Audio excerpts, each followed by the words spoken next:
You know I've traveled near and far, see the shining sea. I've seen a lot of places, and people that were nice to me. One place that's in my heart, and this is how I feel.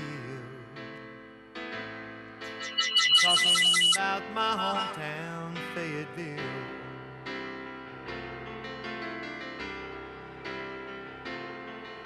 She's nestled in the sandhills on a river called Cakefield.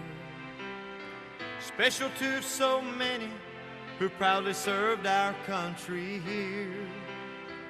She was named for Lafayette and known for cotton mills. I'm talking about my hometown, Fayetteville.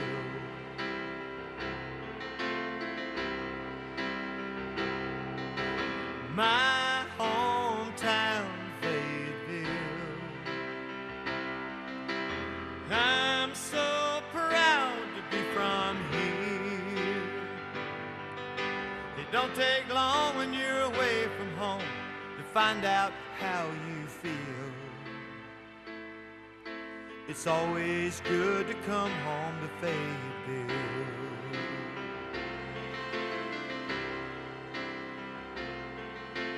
Babe Ruth hit his first one, heard around the world.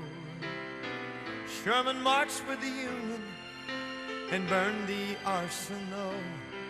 Old Market House still standing, but stands for freedom's will. I'm talking about my hometown, Fayetteville.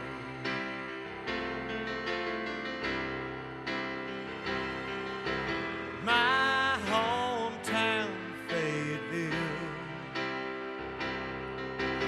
I'm so proud to be from here. It don't take long when you're away from home to find out how you feel. It's always good to come home to Fayetteville. My all-American city, Fayetteville. Talking about my hometown,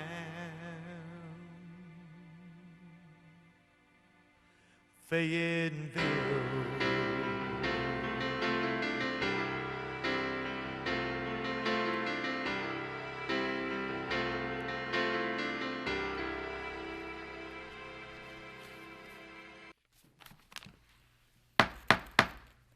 Well, good evening. I'd like to call our Monday, May the 11th, Fayetteville City Council meeting to order. Those of you who are joining us by Zoom or live streaming, we welcome you as well. At this time, we will have our invocation. We have a number of pastors on the dais, so I think I call on them quite often, but are there any other council members that would like to pray? I think Councilmember Dawkins gave us our invocation last time. Councilmember Waddell or Ingram or Hare? Okay, so Councilmember Waddell. Here or there? Here? Wherever you come. This is fine. Father, we thank you for this opportunity to make decisions on behalf of the citizens of this city. And God, we ask that right now you would endow us with wisdom, that you would endow us with grace, and that you would give us sufficient ability to be able to do this business, Father, clearly and transparently. And Father, we thank you for the opportunity to serve. We do not take it lightly. And God, we ask that you would bless this city and the citizens of this city, and that you would carry us through this hardship and bring us out on the other side as one unit and not fractured. It is in your Son, Jesus' name, we pray. Amen. Amen. Amen. So at this time, Council, we ask that you would please rise for the Pledge of Allegiance.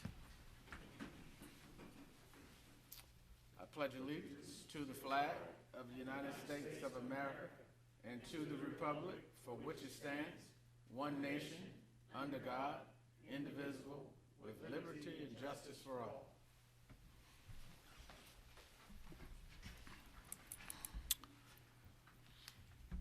Item 4.0, Section 4 announcements. We have joining us by Zoom, we have Dr. Green. I thought I saw her image, as well as Mr. Scott Bullock. So in respective Dr. Green and her time. We'll yield time at this time. How you doing, Dr. Green?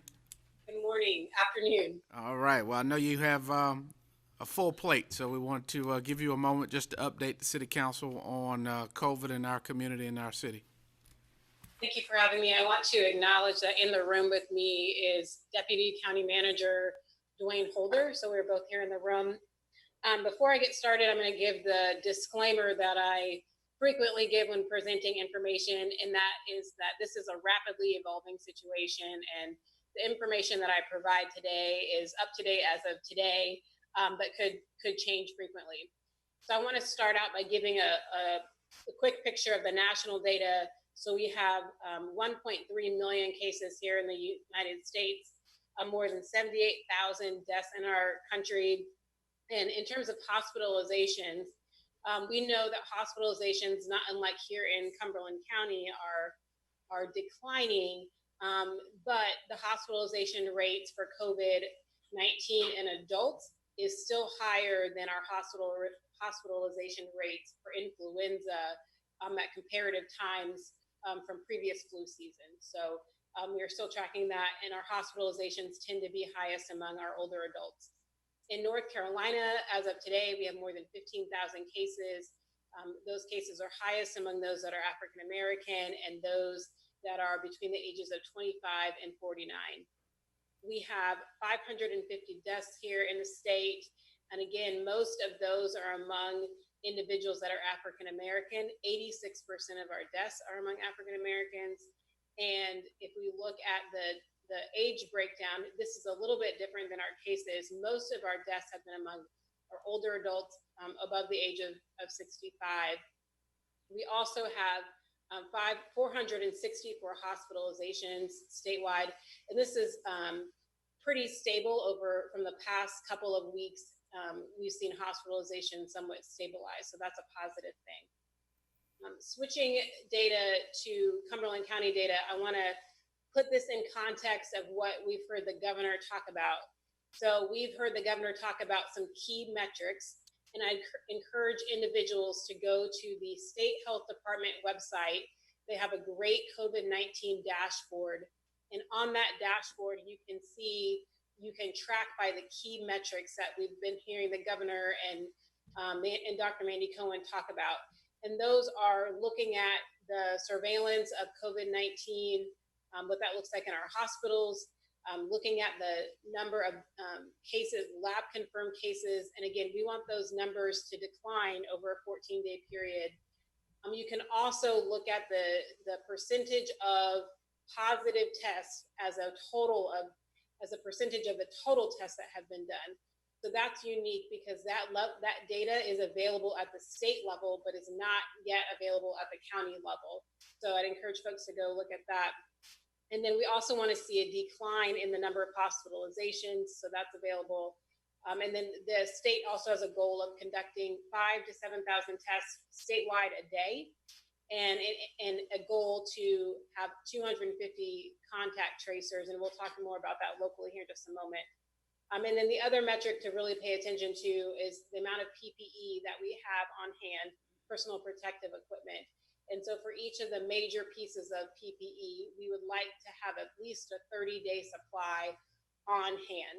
So again, I'd encourage people to go to the State Health Department website and look at this data statewide. And there is some county level data there as well.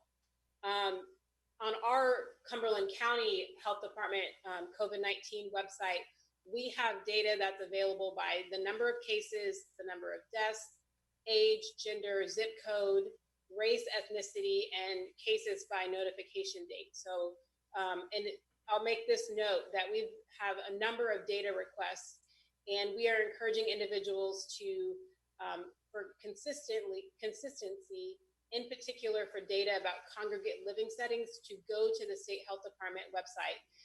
That information for congregate living settings is available at the county level, and there you're going to get the most up-to-date and consistent data. So I'd encourage people to go there.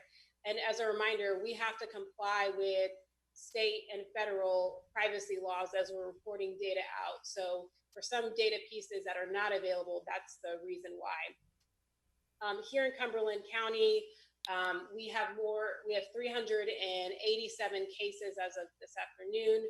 We have 11 deaths in our community.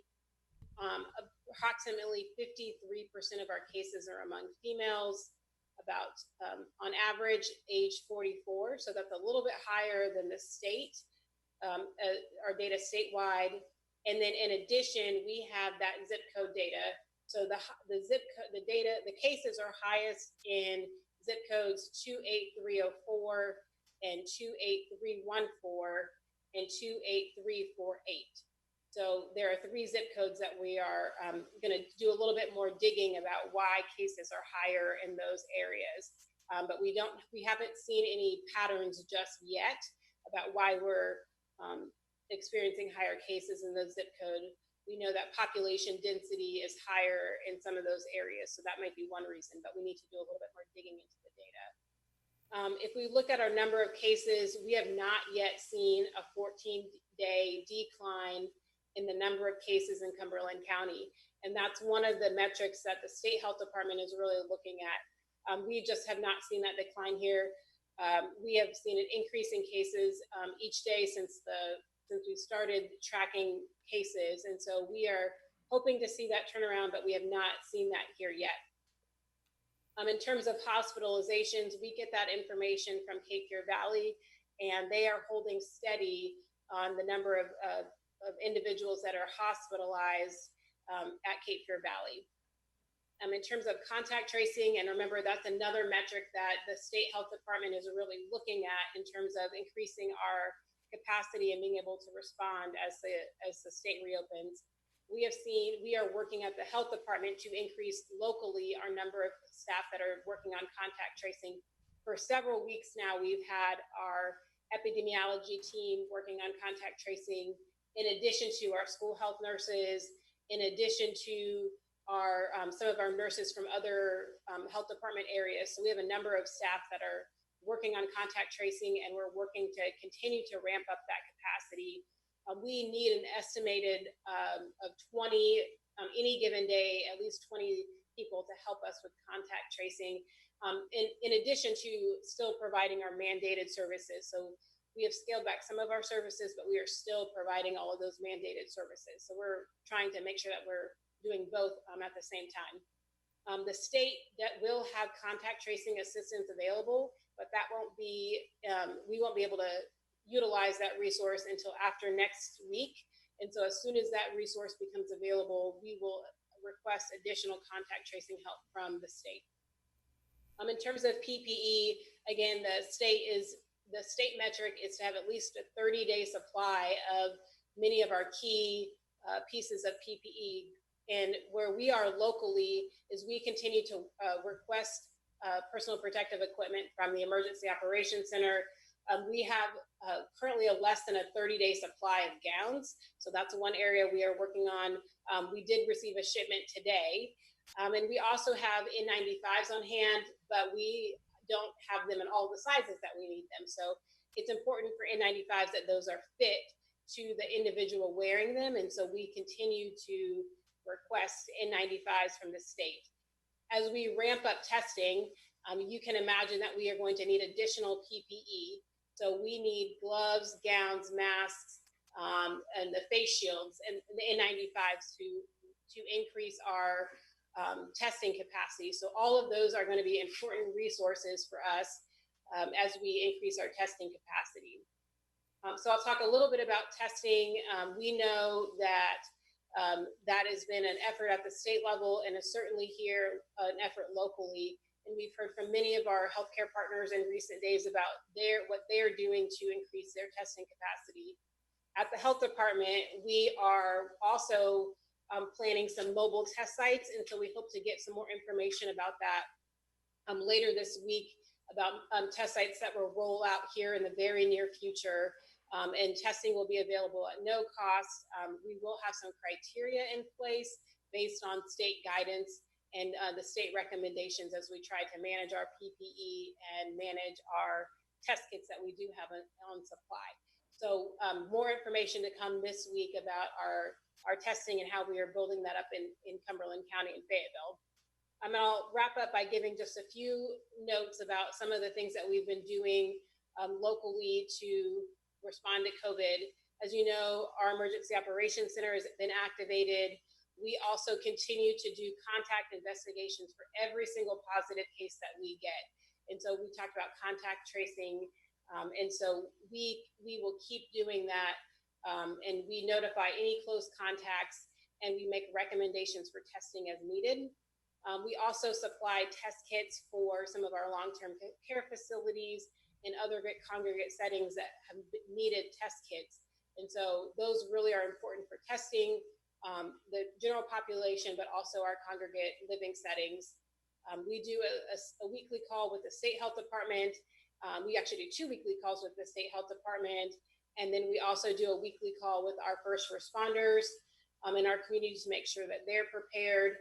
And then we also do a weekly call with agencies in our community that are serving the homeless to make sure that we have a place to put individuals that test positive or awaiting test results that need isolation or quarantine that are in congregate living settings, including those that are homeless.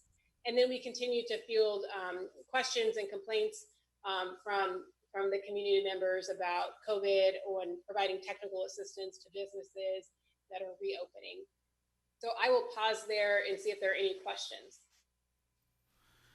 All right, thank you, Dr. Green. I did have a couple of questions. The zip codes that you mentioned that had the highest number of cases, can you give those again? Yes, I'm going to pull it up right here on our website to make sure I have the most recent information. So that is area or zip code 28304. Let me just. That's behind Cape Valley Hospital, that area. 04 is West Fayetteville. 28304, 28314, and 28348. Both of those. And 28348, that's Hope Mills. Yes, correct. All right, thank you. Council member, are these questions? Oh, Councilmember Wright. Yes, I have a question concerning, you mentioned you continue to call contacts of organizations out there that deals with the homeless for homeless people that may come up positive as a place where we can take them. Have they identified an area where you can take the homeless that comes up positive yet? Yes, we have. What area is that? So we're not going to share that out online, just so we make sure that the individuals that would need to be there their privacy is protected. So we're not going to share that information out, but we do have a location identified. Okay, thank you. All right. Dr. Green, I didn't see any other questions. We certainly appreciate your very thorough assessment of where we are with the situation. Appreciate all the hard work and efforts you and your team are doing. Thank you so much for having me. Okay, thank you. Right, Mr. Bullard. How are you, sir? I am good, sir. Good evening, Mayor, Mayor Pro Tem, Council, and everyone that can hear my voice. That's a hard act to follow there, but I'll do my best. For our state of emergency, this is day 57. We're in the 3rd day of phase 1, and if all goes well, there's about 11 more days before would be the earliest point we could get to phase 2 under the governor's plan. The only number that I would add to Dr. Green's presentation, and this is something the state came out with this afternoon, is they gave out 9,115 as the population of presumed recovery, meaning those people were positive with the virus, may have been hospitalized or not. We don't know that, but they suffered the virus at some point and they're fully recovered. And that's exciting, and we applaud that. And we applaud the efforts that public health is happening to work on. I just have a few key things that have kind of come up in the last couple of days that we just want to repeat. I keep mentioning that hurricane season is 20 days away, so we've worked with corporate communications here to put out some public information. We did a Facebook Live Zoom shot last week, and we'll continue to do that. These are not unusual things that you all have seen before, but we're just recognizing the fact that it's around the corner. And it's coming. With that being said, though, we know there might be some challenges down the road to that end, and I'll give you an example of one of our partners who has met a challenge. American Red Cross is asking for urgent blood donations, and you hear that a lot. But what makes it critical for them at the moment is the blood mobiles that you're used to seeing around town are not the device of choice because you can't social distance in the blood bus. So what's going to happen is they're looking for spaces, be they a house of worship, a government building, whatever that space might be, that could be configured for you to go in and donate more than 6 feet apart. And that's something that they're working on right now, trying to figure out what that looks like. So what I would say to our citizens when they hear the call, come out, please. If you can give blood, go to those places because they're in urgent need of it, especially as those procedures from the hospital start ramping back up. And in a word that we're excited about with the hospital now, they're allowing one companion in, whereas before no one could go in. And I think that's part of the comfort and the healing process for whomever's in the hospital. I mean, it's no fun to be in there by yourself, and especially when something critical is going down. If you haven't noticed, and many of us, including myself, haven't flown lately, but I know American Airlines and Delta now are requiring masks. So that's something we're trying to help the airport get the word out. We wouldn't want somebody to get to the TSA gate or something and find out, uh-oh, I need a mask. And I think that's going to be, at least in the near term, just kind of a condition of travel, just like you'd travel with maybe a pillow and a coat and other things that you carry with you. We're also been in touch with North Carolina Department of Public Safety on the recovery side. Jay Tolan will speak to you tonight. His shop is very much involved in this recovery process. We're already looking at how that process is mapped out and how we're going to recover some of our cost. And we have a case manager kind of assigned to us that will help us from the state level.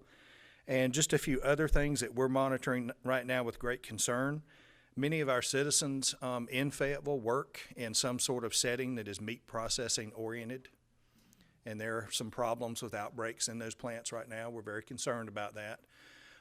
When we were together here last time, we talked about the food supply. We had some great distributions going on, but I want you to share my radar, and that's very much on my radar. We need more of that, and I know Second Harvest will step up and do what they can. The other population that we're watching with great trepidation over is the detention center now with 4 of the sheriff's office employees infected, and now it looks like they've had an inmate or someone that's incarcerated infected, so we're watching that closely. That's another one of those congregate living groups. It's just no different than the nursing home or the homeless situation like we've mentioned, so that's very much on our radar. And with nothing else other than wear, wait, and wash, I'm subject to any questions you might have. Wear, wait, and wash. All right. Don't think so, but I think you've done a great job keeping us informed. You're always here when we call you, and we appreciate your service.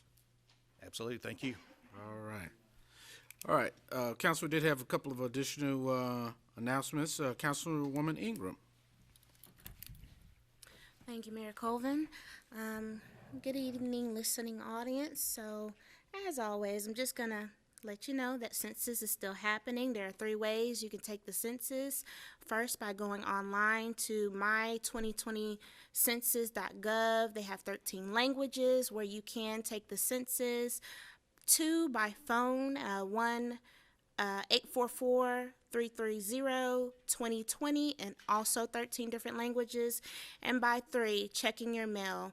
Going to your mailbox, you should see something out that comes from the census. Fill it out, send it back. As we're making our way back to work, ask your fellow colleague, have you taken your census? And while you're still at home, call your neighbor. And while you're walking your dog or taking a walk with your child, ask your neighbors, have you taken the census? And throughout this pandemic, I think we can really see that where we're really going to need this federal funding. So just please make sure you do your best to take your census. Thank you. Thank you, Councilwoman. Mayor Pro Tem. Thank you, Mr. Mayor. I just have two things that I want to talk about. First is I would like to thank Corporate Communications for their work on the video of changing out some scenery of Fayetteville and showing how we have come about for the past 4 years with our new baseball stadium and some things that are coming around. The other thing is, there's three things now that I'm looking at myself on the mirror. I am supporting my hairdresser for everybody that wants to look at my hair and talk about me. They are essential, and I will not get it done until they are open. So that is my little fight that I'm going to put on. The other thing that I wanted to talk about was I wanted to announce that our retired council member, Mr. Crisp, and his wife celebrated their 60th wedding anniversary yesterday, and I wanted our Fayetteville citizens to know that they did. No, I'm sorry, it was Saturday. It was the day before Mother's Day that Joan Crisp is a saint, and she has spent 60 good years with our Mr. Crisp. So that's all that I wanted to talk about, but thank you. Thank you. Congratulations, Councilmember Chris. I'm sure he's watching. All right. Council, just before we move to the agenda, I did have a couple of announcements, or one in particular. So for the listening audience, the City Council is now, I think this may be our first official council meeting back in chambers. The city has done a fantastic job with giving us some options to practice our social distancing. So we are spaced apart, our social distance, but we are back in chambers and trying to return to some sense of normalcy. Would also like to commend council as well as staff for helping us to meet before we were able to do this via Zoom, and so we all became very familiar with Zoom. But now that we're back into our normal habitat, I'd like to remind the council we will tonight's meetings as well as the meetings going forward, we will try to abide by the parliamentary procedure. We will ask that we remain courteous when you acknowledge and you have the floor. That I'll encourage you to make your point as it is germane to the specific topic that we're discussing. Actually, would please wait to be recognized before speaking, and then once your time is over, I'll make sure that we continue to do that. So there are some things of order that we'll do just to keep the dignity of our meetings together. Also would like to ask that I will give priority to, as we're discussing some of these, and 2-round maximums for 2 minutes, and we'll try to abide by that. But as we give precedence to those who have not spoken, if you've spoken 1 round already, I will even if the order is not correct, we'll give precedence to those who have not had the opportunity to speak. So we'll continue to try to practice those things so that we'll have a smooth process. Also at this time, I would like to, before the agenda, I'll ask the attorney about this. At the end of our special meeting, it was quite lengthy, so we received the reports of the subcommittees and the task force who've done outstanding work. We've kind of punted the presentation of the staff and the committees for at least 2 meetings because of the time constraints. And so at the end of that special meeting, I think it was a consensus that we would hear this on our next meeting. Talk to the clerk on Thursday, I think, or maybe Friday, and noticed that item wasn't on, so she added it. And so even though a published agenda was made with the addition, I think asking the attorney, I think, and Councilman Waddell pointed out that maybe we need to take a vote to hear that, and that is reference to item 10.02. It says COVID response and recovery report. So at the approval of the agenda, I guess would be the appropriate time to add that item. Is that right, Madam Attorney? Mayor, I think,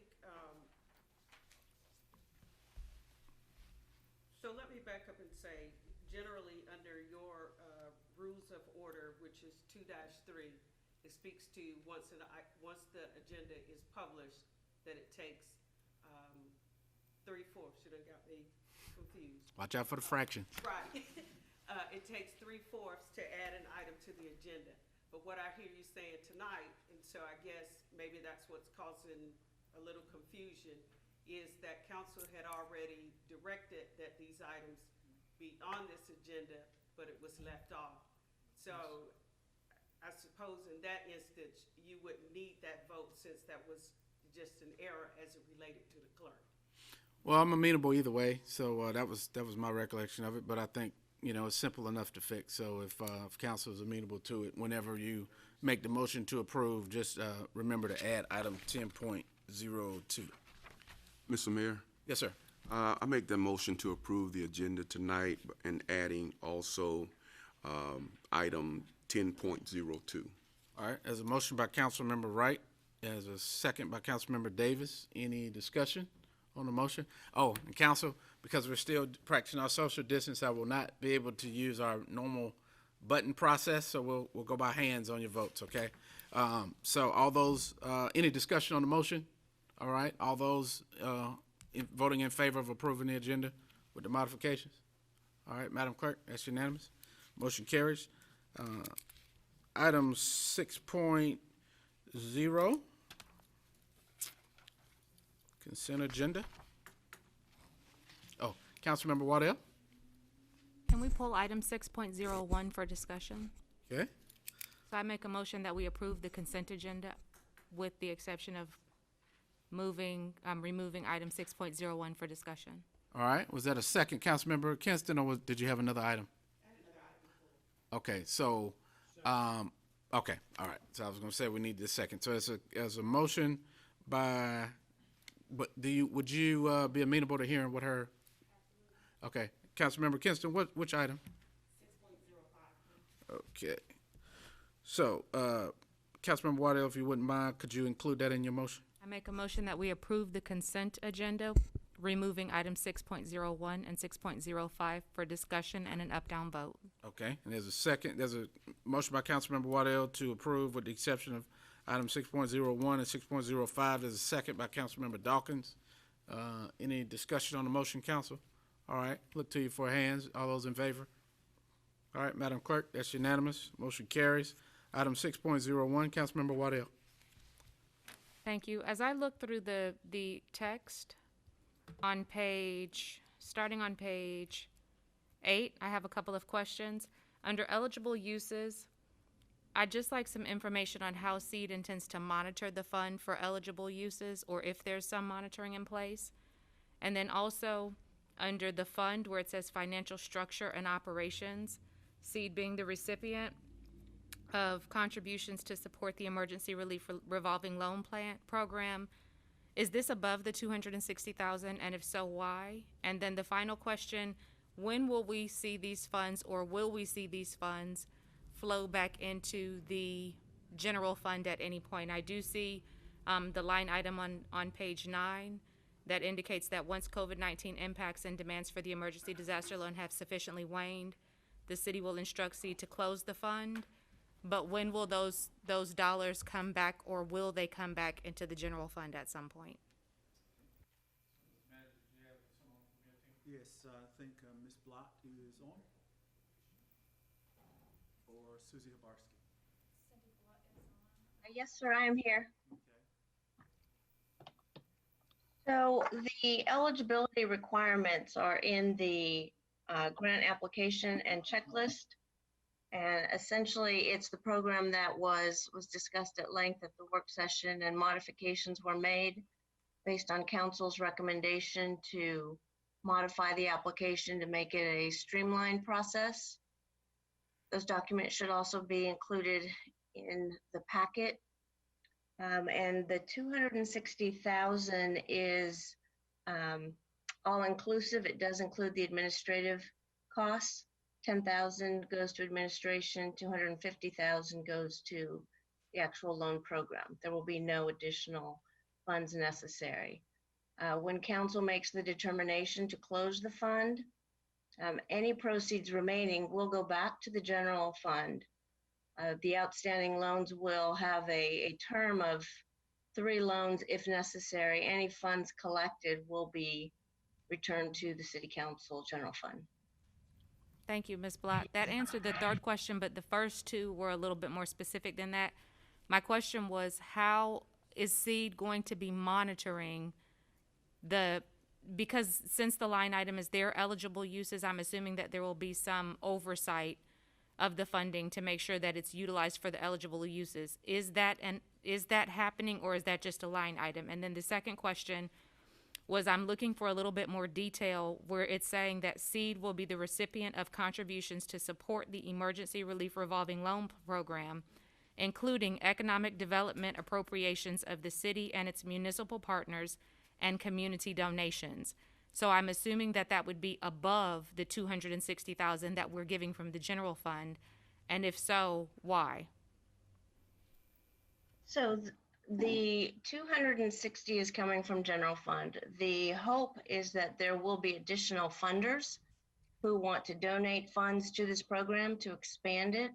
That will be SEED reaching out to other community partners to donate. The council has not authorized any more than the 260,000. So there will not be additional general fund dollars for this program. Did that answer your question? It did. I think what I'm looking for, though, is more specifically those funds as they come in. Will we be notified of, like, will we at all times understand what the breadth of this program is? So right now it's 260,000. If you get a donor for another 100,000, will council be made aware of that so that we can understand how this program is growing and how it's continuing to move forward? Yes, ma'am. One of the recommendations from council was to receive a weekly report on not just the applications process through the general funded contribution, but to the program in its entirety. So council will be given a weekly report from SEED on the entire breadth of the program. Thank you. Councilmember Ingram. Thank you. Thank you, Ms. Blott. I will say it was good news to hear that there could be money from partners added, outside funding added. My question is somewhat similar to Councilmember Waddell's. Is when through the entire process, within the scope of what will be coming back to council, will the demographics of the businesses be in this report, this weekly or biweekly report, meaning the sex of the owner, how many employees they may have, race, their annual, and will that be in this report? Yes, ma'am. Currently, the reports that we receive from SEED include all of that demographic information. We currently receive a quarterly report on some of the other programs that they oversee, but the weekly report will contain all of the demographic information as well. Thank you so much. Thank you, Councilwoman. Councilmember Hare. Thank you, Mayor. Mrs. Blott, thank you. Councilwoman, she sort of alluded to some of the questions I was going to ask. As far as networking and getting the word out to businesses, because I did see a piece in the news today of a particular location. It mainly said like Hay Street with the ad, or I think it was a news report. Explain how the networking goes out informing folk about applying for this loan, because we want this to be a help to, from all spectrums of the city limits, just not in one location. How are we doing that? So, yes, thank you for your question. The city is working with corporate communications to do a series of interviews and kind of information sessions on the various programs. So the loan program will be covered in a interview type panel with SEED, and then the grant program will also have a component so that citizens know about both programs, the bridge loan program and then our regular CDBG grant program that's out there for businesses to also take advantage of. I believe Ms. Rabowski is on the call as well on the Zoom, so she may be able to answer some questions on SEED's outreach to the community, which I know is already extensive? Yes, we currently have a database of over 5,000 clients and recipients of newsletters and emails. We also have extensive purview where we reach out on a weekly basis for COVID relief informational webinars as well.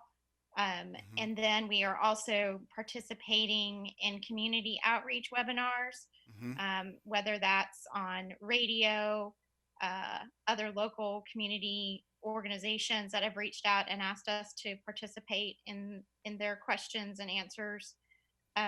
So we have extensive outreach to those folks as well. Just so you know, we have already been between Seed and the City Development Department today. I think over 100 calls. So Okay. Michelle and we and our staff are definitely fielding a lot of calls for this right now. Okay, well, thank you, because we want to make sure we can let as many businesses know about this. I think this is a good move on the city's part, so thank you. Thank you, Mayor. Yes, sir. Thank you. Councilmember Wright. Yeah, I don't know, Ms. Block, you may answer this, but when you talk about streamlining the process, can you help us to understand a little bit better when you say streamline the process? I'm looking at the timeline of when a person applies, when they can get approved, and when do they get, the funding to, operate their business or to help, keep them above line. So when you say streamlining based upon our usual process, what are we looking at as how we helping the citizens to get this money in their hands?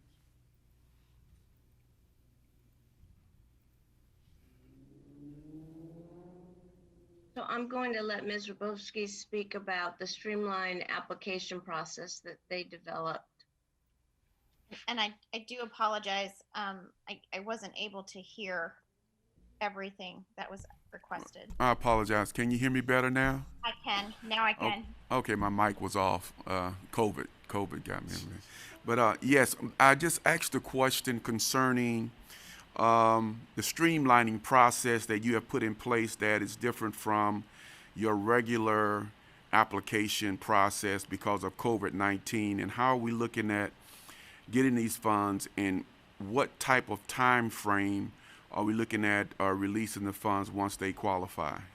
So once a client provides the information to us, they would submit a simple loan query. We will send them back the application, not only to an online system, but also to a text message to their cell phones. So they will get the abbreviated application that the council has approved. And then we require only 3 more documents, which include a tax return, a copy of their credit score, and then also a current P&L from their business. And then we're able to move forward on getting the committee to approve it. We'll send those out every Thursday. And so possibly within a 7-day time period, we would have them approved or request more additional information from them. And then get a check out to them within another 7 days, or deposit to their bank account, depending on, how we can submit to if they have a bank account or whatever. Okay, thank you. Very good. A follow-up on that, and I don't know who can answer this for me, but how are we looking at nonprofits that are operating in the city? Are they included, or is that a separate program where they can reach out as well? Nonprofits. So this is Susie speaking again. For this program, the nonprofits are not eligible based on the criteria that was given to us in the contract. Thank you. Thank you, Councilmember Wright. Mayor Pro Tem Jensen. Thank you, Mr. Mayor. I wanted to thank my committee, Councilmember Dawkins and Councilmember Davis, and thank city staff that has helped us work through the process of this. We are very excited to start this process going on at 9 o'clock tomorrow. We are going to have a blast, a marketing blast, go out through all our partners through Fayetteville to make sure that people know what web to go to the SEED website. So we're very excited about it. And with that being said, I would like to give the honor to my committee members to make the motion and to second the motion of all their hard work. So I think that I kind of threw up a coin, and Councilmember Dawkins got heads and Councilmember Davis got tails. So I'm going to hand it over to Councilmember Dawkins. Well, Your approval, Mr. Mayor. Hold on a second. So, Mayor Pro Tem, part of that structure is once you yield the floor, I'll go to the next person, All right. which is. So I am yielding the floor, and I'll let the mayor do what he needs to do. All right. So, Council, we're trying to just get back to a little formalities. Councilmember Dawkins. Thank you, Mr. Mayor.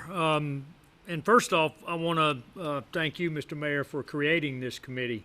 You've created 3 very good committees that are going to have an impact on our city. I also want to thank the Mayor Pro Tem for chairing this and leading this committee. And it's been a great honor for me to work with Councilmember Davis and discussing how we can make an impact, financial impact, as quickly as possible on our small businesses here in Fayetteville. And with that, Mr. Mayor, I make a motion to approve the Emergency Bridge Loan Fund with SEED as the program administrator. All right, there's a motion by Councilmember Dawkins. There's a second by Councilmember Davis.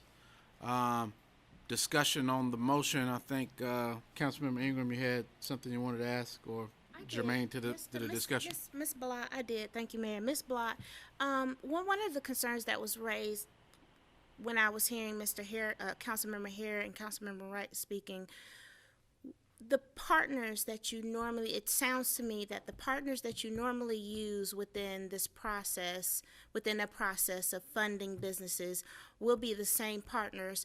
How is it that my request would be to reach out to new partners so that businesses, I'm not saying the partners that you do work with, such as Chamber or Cool Springs, they don't need it, but to broaden it, $250,000 really is not a lot of money. However, we really want to make sure that the businesses that really need it get that support. Thank you. Thank you, Councilmember Ingram. That is a very good point. And we did realize that we have to do outreach to communities we don't typically see in some of these other organizations. If I can ask Mr. Arata, who is available there in Chamber, to talk about some of the marketing efforts that will be. Ms. Blott, we have a motion on the floor that I need to get to some resolution, but what I'll do at the conclusion of it is if Mr. Arata has something to add briefly before we get to the next item, we'll provide opportunity for that. Council, do we have any other discussions on the motion, the Dawkins-Davis motion? I would like to add, I certainly would like to thank this business committee for your hard work, your diligence. Thank you, Ms. Blott, Ms. Susie Harbowski from SEED, Chamber, Robert Van Gans. I think it was a number of people who have contributed insight, and thank you for your diligence to it. One of the things that we wanted to make sure that we were focused on, as we'll hear from the other committees tonight, is the recovery of our citizens in Fayetteville, and certainly the business community is a part of it. So thank you all for your hard work. Any other discussion on the motion? All right, Council, I'll look to you for your votes on this item to approve. Councilman, okay. Madam Clerk, that's unanimous. Motion carries. Congratulations, you all get some money out on the street. Mr. Arata, did you want to tell us real quick how we're getting the word out other than the traditional channels? Yes, sir. In addition to all the other things that were already mentioned, which are fantastic, especially with Ms. Susie's outreach there at the 5,000 businesses. So we've got a press release going out tomorrow at 9 o'clock. That'll go out to all of the media folks. Coupled with that, a release on social media as well.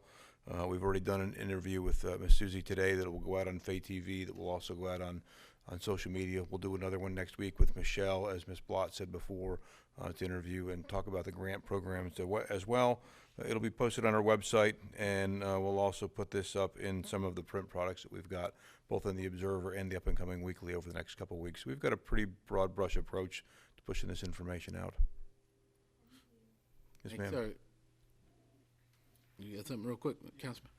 As far as those items that you all are making, I guess like little mini commercials or ads, things online, could any organization get that? I was just thinking about our churches.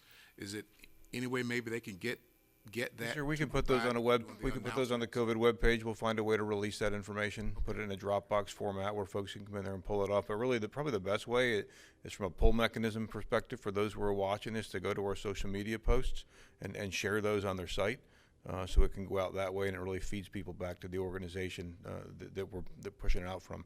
So, for instance, just before this evening, we did some video recordings with Mayor Pro Tem Jensen, with Councilmember Dawkins, and Councilmember Davis. So those will all go up on our social media channels, and we can share those directly, and other organizations can certainly share those. Robert, for instance, is going to be sharing those through FCDC's contacts as well. Sounds good, Kevin. Thank you, Mayor. Thank you, sir. Yes, sir. All right. Item 6.05, Councilmember Kinston. Yes, thank you, Mayor. I just wanted to bring this item for some clarity. I had spoke to Jay earlier, if you don't mind coming up. Thank you.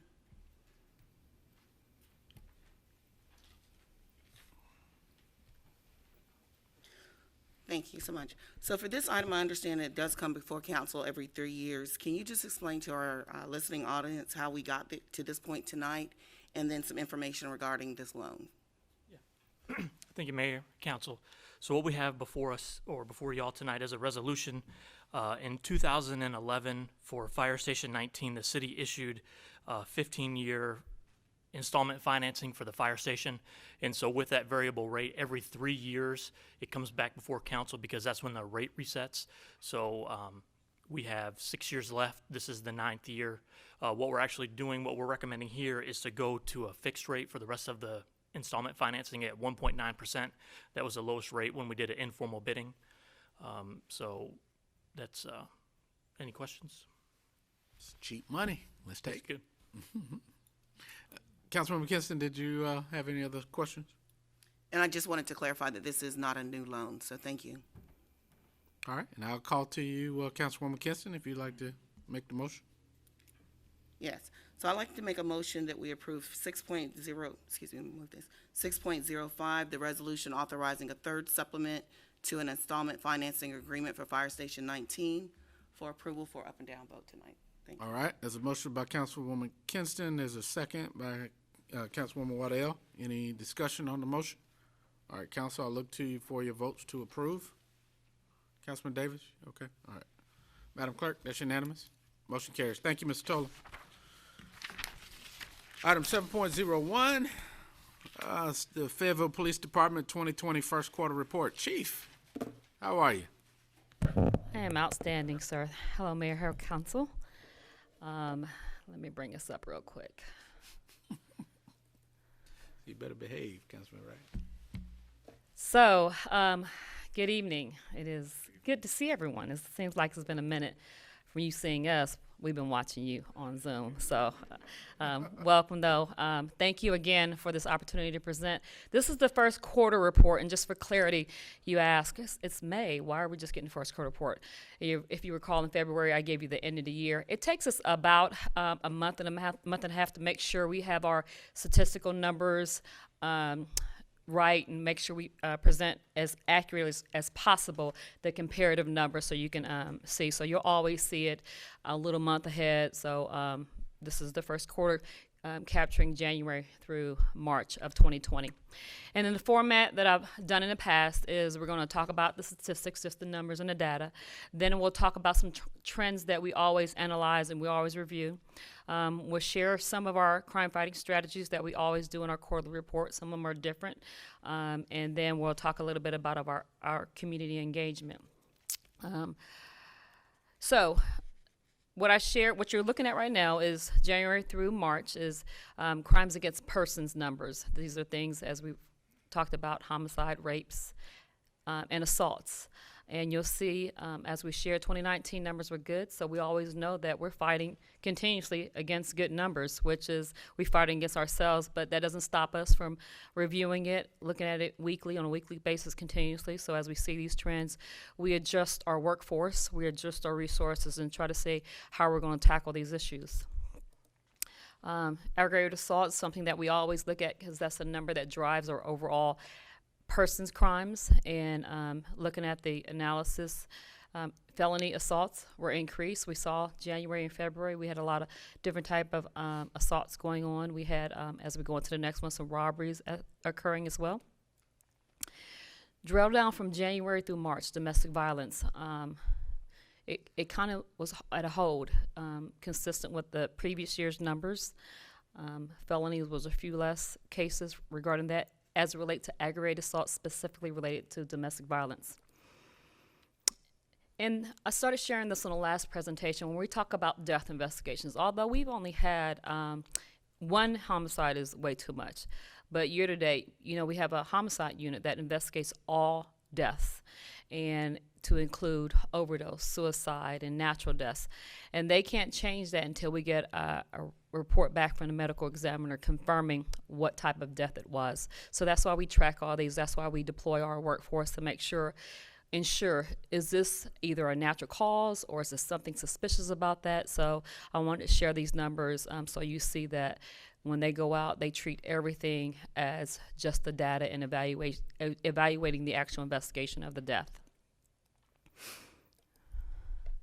So we go into property crimes as well.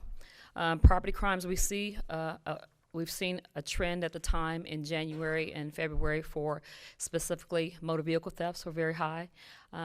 Looking at the numbers from the previous year, the previous year was very low. So the trend, we also saw this towards the end of last year in November, December, just sharing. We started deploying our workforce, and we were able to make some good arrests in those months regarding the thefts, the motor vehicle thefts. We also talked about educating the community, and normally those are times where people leave their keys in their car when they're running and warming up.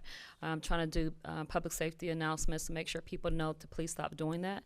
So that really dealt with that. I shared clearance rates, so you know that the rate that an investigation occurs, these numbers are always fluid. So although our January through March numbers seem lower than our not only national, but what we typically do, remember a case is continuously always going, and those numbers increase towards the end of the year because it might take time to solve a case or solve a crime with all the evidence. So fatalities, we noticed in the beginning, especially the first few months of the quarter, we've had a number of fatalities this year from January to March.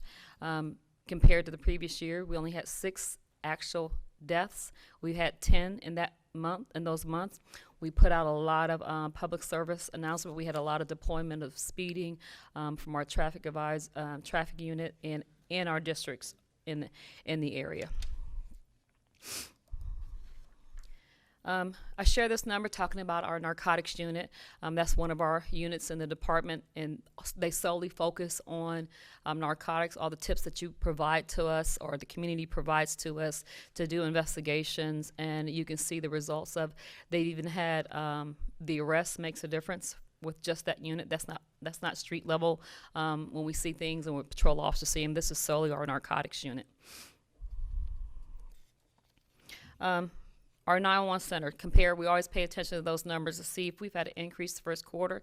The first few months, we did have almost 250, 300 increase in calls for service. We also are below our projected goal of response to priority 1 and 2 calls.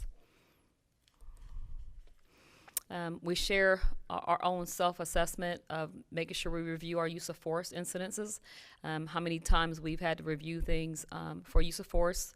Departmental investigations are investigations that we conduct internally, that we open. Those are new ones that we open for the first 3 months, and then we also gauge the ones when citizens call in, submit a complaint, email, or even send an anonymous claim. So we investigate everything.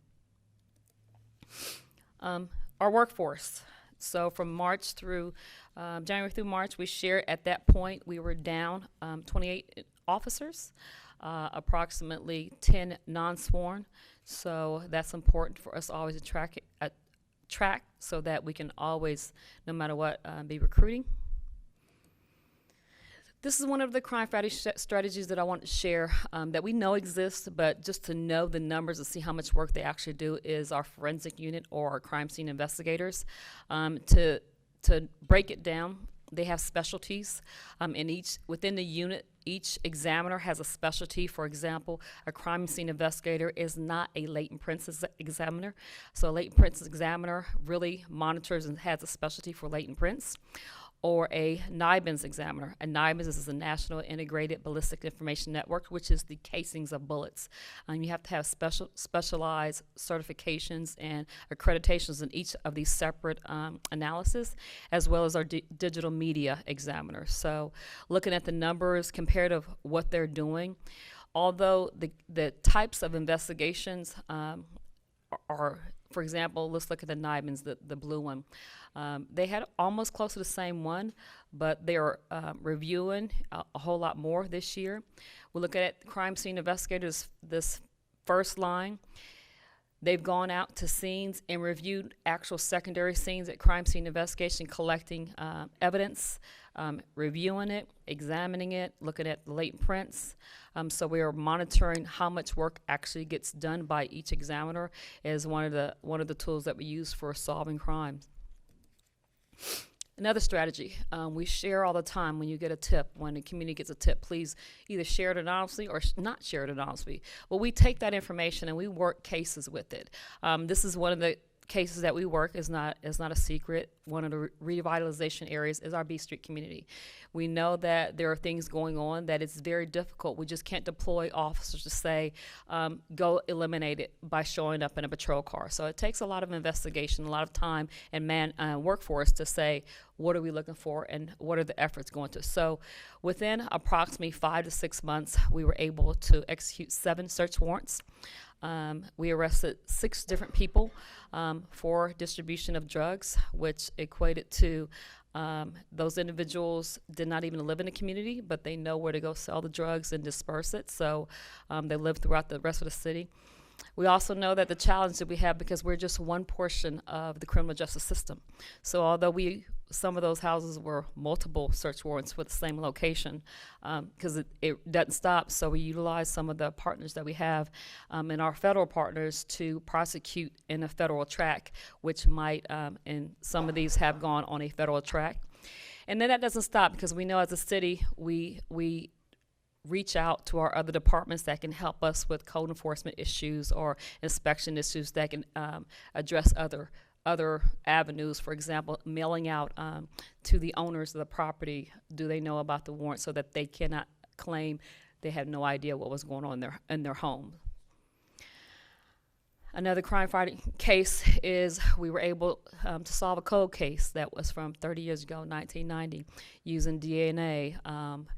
These 2 individuals were arrested for rape and common law robbery. So those are good results to show the community we have a code case unit that doesn't stop working when we get more evidence. Another one is educating the community. I've always shared how empowering the community is educating. I have a quarterly faith forum, and the first quarter faith forum was presented February 28th. We did it in partnership with the Department of Justice and Fayetteville Tech Community College. For the venue, we sent out the advertisement, had over 250 attendees at the event. We did it in a panel format. The U.S. District Attorney, Robert Higdon, came down for the Eastern District and was one of the speakers, and it was a great turnout, a lot of education, a lot of feedback, positive feedback from this event. And then COVID happened. So that's part of our community engagement, which required us on March 10th is when the governor's executive order came into effect regarding the state of emergency for public health. Throughout that entire month, we had a lot of day-to-day updates of the executive order that we had to address, whether or not we were adjusted to public gathering, the business closings, and school closings. We, as a department, had to reevaluate how we were operating, what we were first going to do, not only to protect the community. The first things we had to do was figure out our new way of our mindset. How do we change ourselves first so that we can stay healthy and stay safe to go support the community? So we realized what was our personal protective equipment. We were limited. We had already been, prior to that, trying to research and trying to order masks and a lot of supplies. So we realized we couldn't wait any longer. So within the department, we spanned out, and within a short time period, we also got support from the community, support from other volunteers working with us, but we were able to produce over 1,500 masks that were washable, like this, washable, and until we got more PPE to come through. Also mentioned the Cumberland County Schools also assisted us with another form of the mask that we'll in the future be able to maintain and keep on producing things. You're wearing everyone, Councilwoman. So another thing that we presented was the education, because we had to communicate to the public of what our adjustment was. So this is one of the public service announcements that we produced to address things as we saw them. I think Gavin's going to.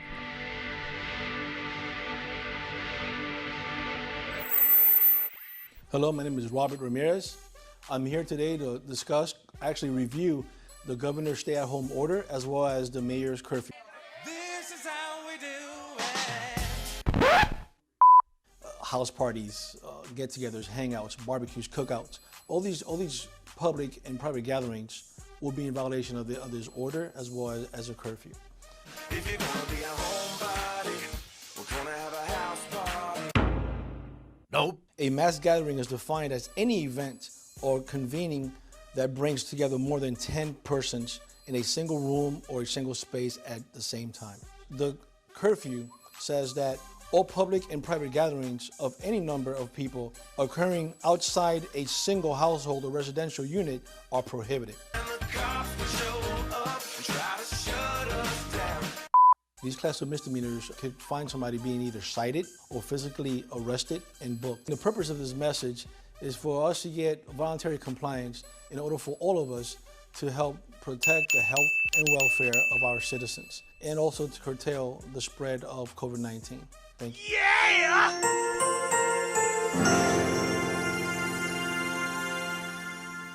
Can y'all make our videos?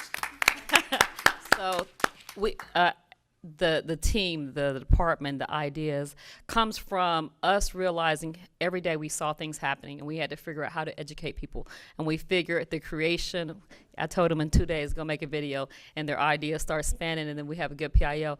Because we know it's important for them, how do we attract the attention to the message, and the message is dangerous and is illegal. So we were always updating our social media push to say, how do we communicate to the public what needs to be done to keep themselves safe. So that was one aspect. Let me go back to the PowerPoint. Thank you. Another way of doing business, we realized we had to change how we met in our meetings. We had to change all the events that we had out to the public. We still didn't want to stop. You know, it was Child Prevention Month. It was different things in the community. We got support. We had to change our 911 dispatching and how we triage the calls that we went out, identifying were there issues that we need to be aware of. We could not say we weren't coming. It's just not in our DNA, but we could be cautious about what we did when we got there. So as officers, that's what we did. So this was nothing. We started off February 25th, and we had our normal Citizens Police Academy. We had 39 people show up, and you see the photograph to the left is, this is our normal. We were close together, we were socializing, we were sharing information about each other, as well as educating the Citizens Police Academy, but we realized we had to stop, but we didn't want to stop. we didn't want to stop the education and empowerment of the class. So we offered it to all members that attended, and 23 remained with the class, educating in this right form on video in a format. They were able to zoom in, ask questions, and then we graduated. I want to share this. We graduated in April, and 23 got their certificates and were able to complete the class. So that was a way of showing it that how do we adjust to giving them and keeping the community connected. Before COVID occurred, we were acknowledged by the Special Olympics of North Carolina because we were one of the top 10 police departments with the highest fundraisers throughout the state, and we had only had the first quarter 2 Cop on Top and Tip a Cop money raised. So we're still trying to be innovative. How can we do that for the rest of the year? And then March 5th, we had our police awards ceremony where we recognized officers for the previous year, as well as we recognized citizens who supported the community and came out and did life savings award and shared information about 911. This also, before it happens to be National Police Week starts today. National Police Week is a memorial for all, that's nationally across for officers who died in the line of duty. And so that started this week. So with that, I am prepared and open, hopefully, for questions. Right, Chief, great report. Did have a couple of questions. So can you go back to the slide that had you said, just if I remember correctly, that all deaths are investigated by homicide until proven otherwise. Yes, sir. So sometimes, being in the trade that I am, Yes, the medical examiner's report takes several months. That's sometimes. correct. So you don't necessarily classify for certain what it is until that report comes out. And that could Unless be the 5 or evidence 6 is months. That is correct. Unless the evidence. So you'll have the cases of accidental, natural might be in that category, but the ones that we know for sure there's a homicide, those are pretty clear. There's the ones that might take a little time. I give you an example. I think one came out even the last week of a young child that we suspected may have been a homicide of neglect, but we have to wait for that. And once it gets determined by the medical examiner that it was a homicide, then it goes in the category of a homicide. But until that gets held, collecting all the evidence to make sure it looks suspicious, but we can't prove it and we can't say it's for sure this until the medical examiner does all their part of the investigation. Gotcha. And last thing, do you receive these reports monthly? I know you present to us quarterly, but do you get it monthly? We get our reports weekly, sir. Oh, excuse me. Almost twice a week. We see things that are going on daily. So how was April? Was April a little more quieter once people got off the streets a little bit?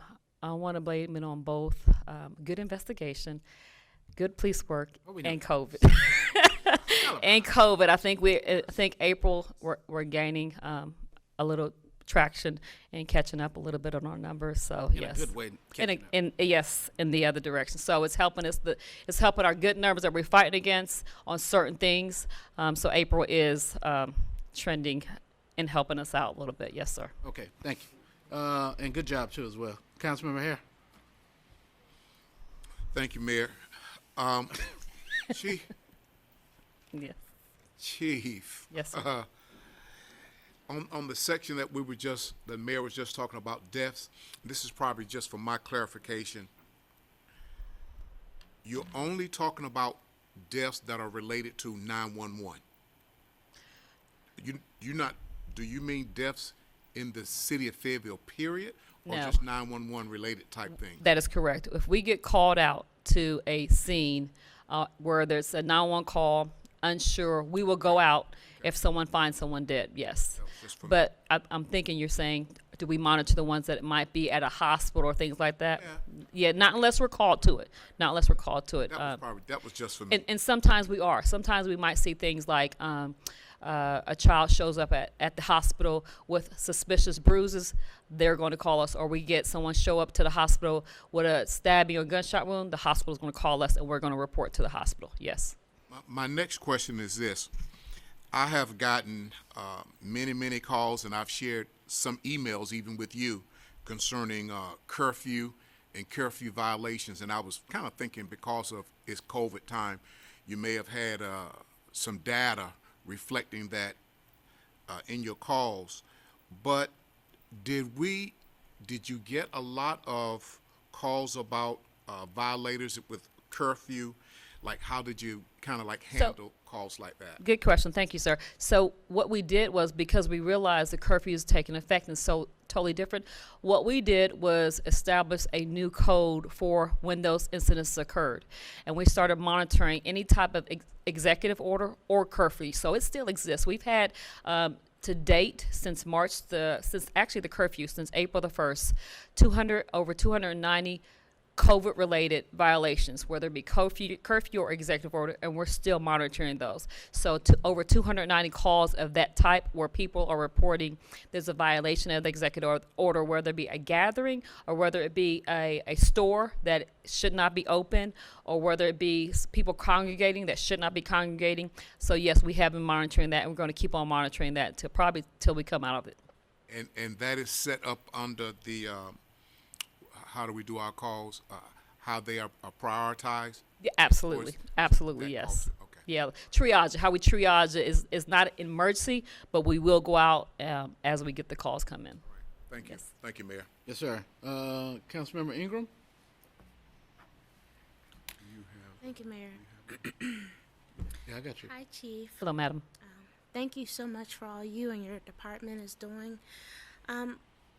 Probably three points I want to questions and comments.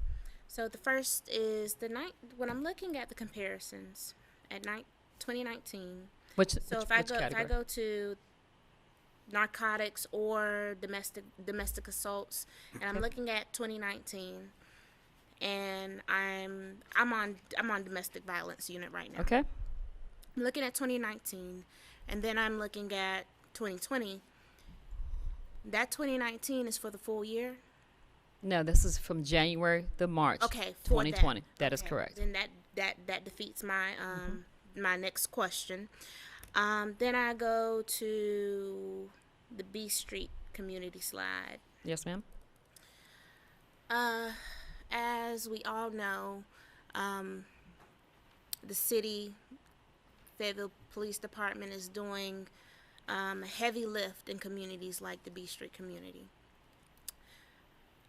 Now, I've even experienced it when living in certain communities where you do have a lot of drug activity, you do have a lot of gun violence. I'll say gun violence, and this and what I see in this report is really good news, and I think I've noticed it. However, sometimes, and I've experienced this myself, sometimes once heavy work like this is done, citizens can feel like they've stopped and they've went to a different area, meaning the police has stopped and they've gone to a different area to start working on that area. And so some of the concerns that I get is, especially right now or prior weeks with people being home, is that I'm working at home right now and I see all of the activity. I see it walking up and down the street, and of course we know to call 911. However, when work like this is done, they feel that there is pretty much a hard stop, whereas they don't get that attention anymore. So I guess, because I know they're watching, but for communities like the B Street communities and other communities, and that I won't go on to name, can you give some assurance and also some civic duty steps, like continuing to call 911 when they see something? I know when COVID first kicked off, I noticed that domestic violence was going up. And not only just seeing it with my own eyes, driving around in certain neighborhoods so I can see what was happening. So can you give some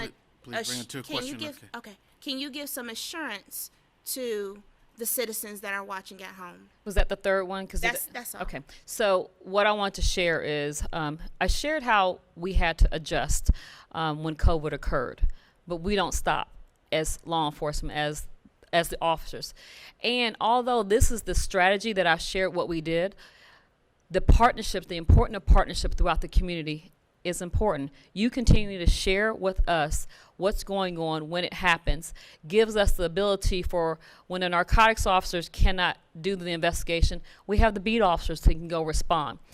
And we still have to balance it with our constitutional rights. We need a little bit more information on what they're doing. You just can't say they're walking down the street and look suspicious. Give us a little bit more so we can have some guidance, have some questions that be asking when it occurs. It doesn't stop here in this community. It doesn't stop on my street. It doesn't stop where I live. It doesn't stop on the north side, on the west side. It doesn't stop. That's why we have deployment of officers patrolling the street, but we need you to call. Because when you call, we're going to triage it, just like Councilman Harris said, and say what some activity is going on, and bring us some clues to get to that location. So although these 7 warrants occurred, we're still out there. The beat officers know this community. When we see things, we're identifying other tools, so we don't stop. Thank you. And I was going to ask you to talk about this. Okay. And my question was, will you be rolling out any videos on the Text 911? We have rolled out a video, and it's on our YouTube, but I provided that is a card. So on the back of the business card, we'll share it. Just simple instructions how to do Text 911, but we'll push out that the 911 video again, the PSA. Yes. Thank you, Councilwoman. Councilmember Wright. Thank you, Chief, for your presentation. I just have one question for clarity. If you could go to the slide when it talked about robberies. Yes, sir.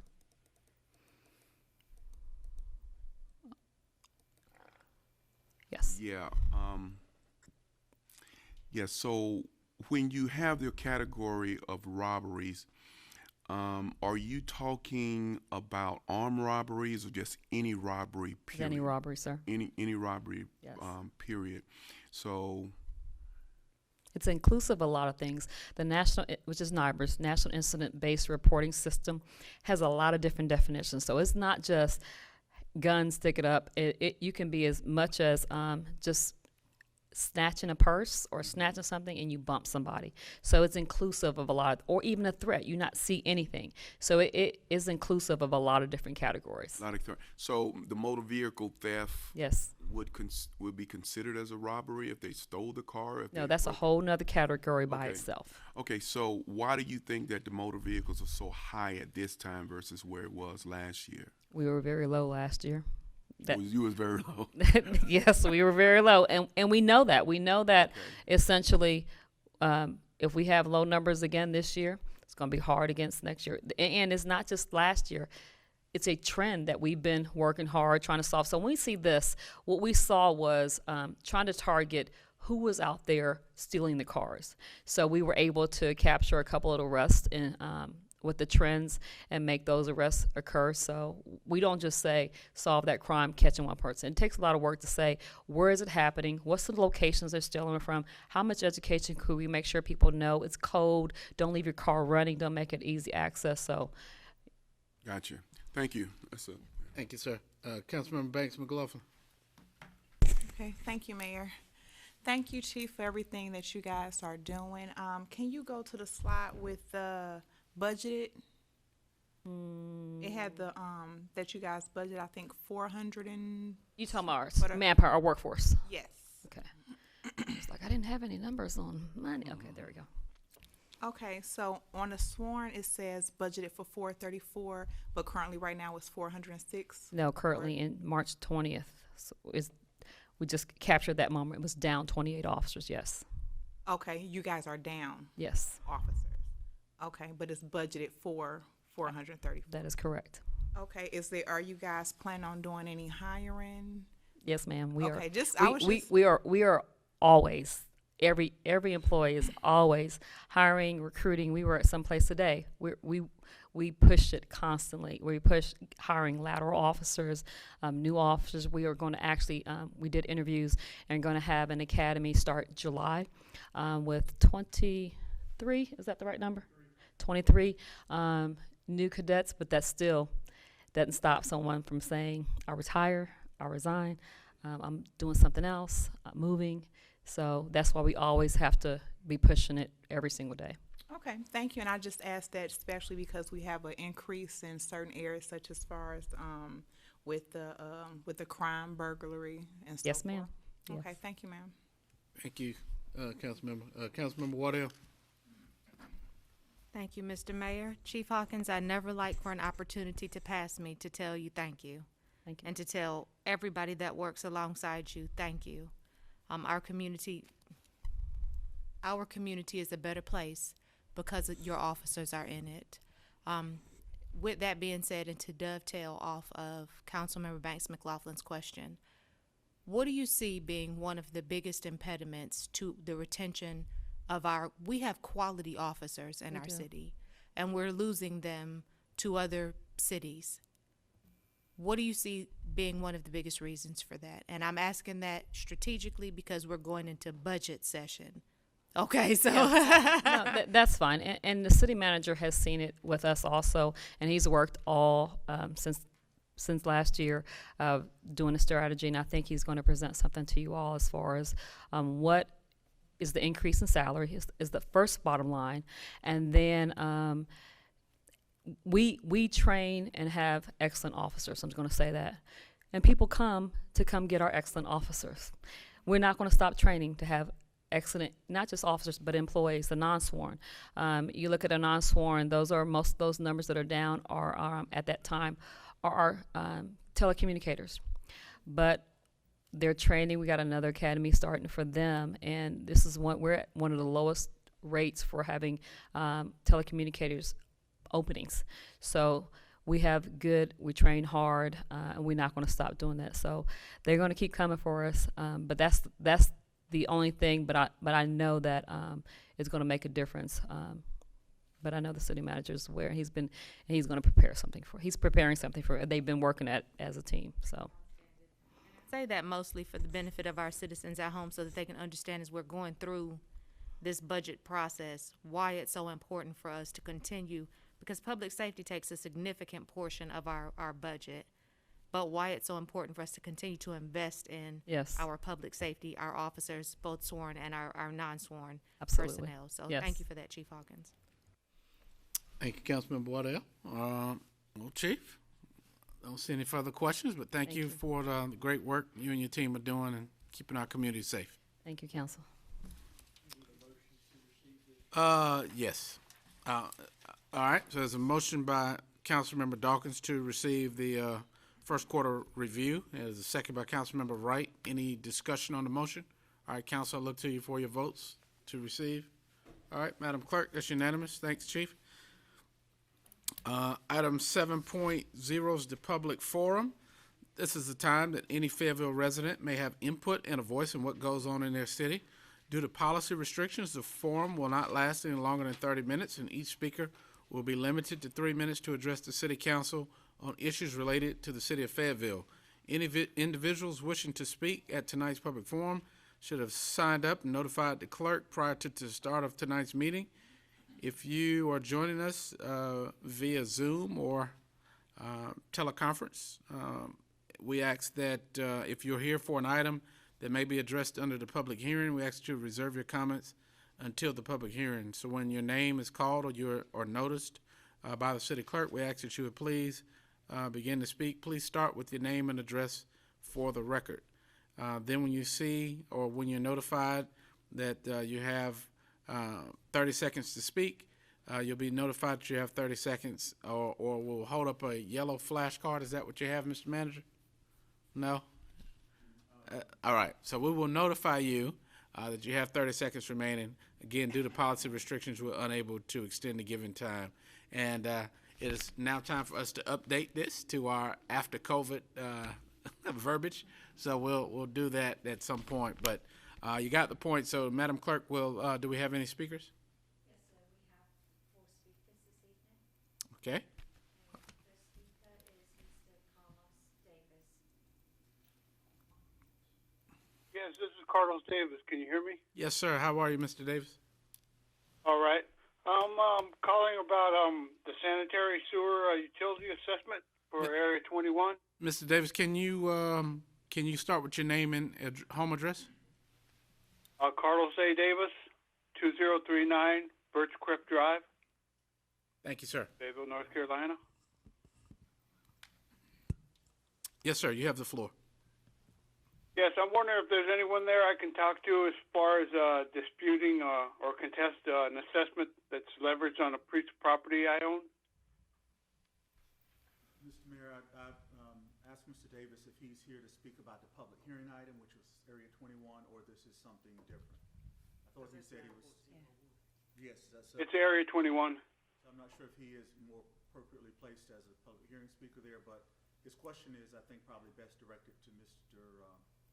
Mark Brown. And I'm not, and I'm sure if we can get his. Is he on the line? He is probably listening on the line. Yes. But during the public hearing, if you. Yes. So, Mr. Carlos, during the public hearing, we provide an opportunity for citizens to make comments about various things. We also, during the public forum, we also have a public hearing specific to Phase 5 annexation. But if you have questions, can we connect you and Mr. Brown so that he can specifically answer the questions or concerns you have? Yes, you can do that. Otherwise, I just go through a spiel about why I shouldn't be annexed this or assess this value on this property. I got you, sir. So what we'll do is we'll have the clerk connect with you and make sure that you and Mr. Brown can speak directly. Okay, thank you very much. All right, thank you, sir. Madam Clerk. Mayor, our next speaker is Miss C.J. Hammonds.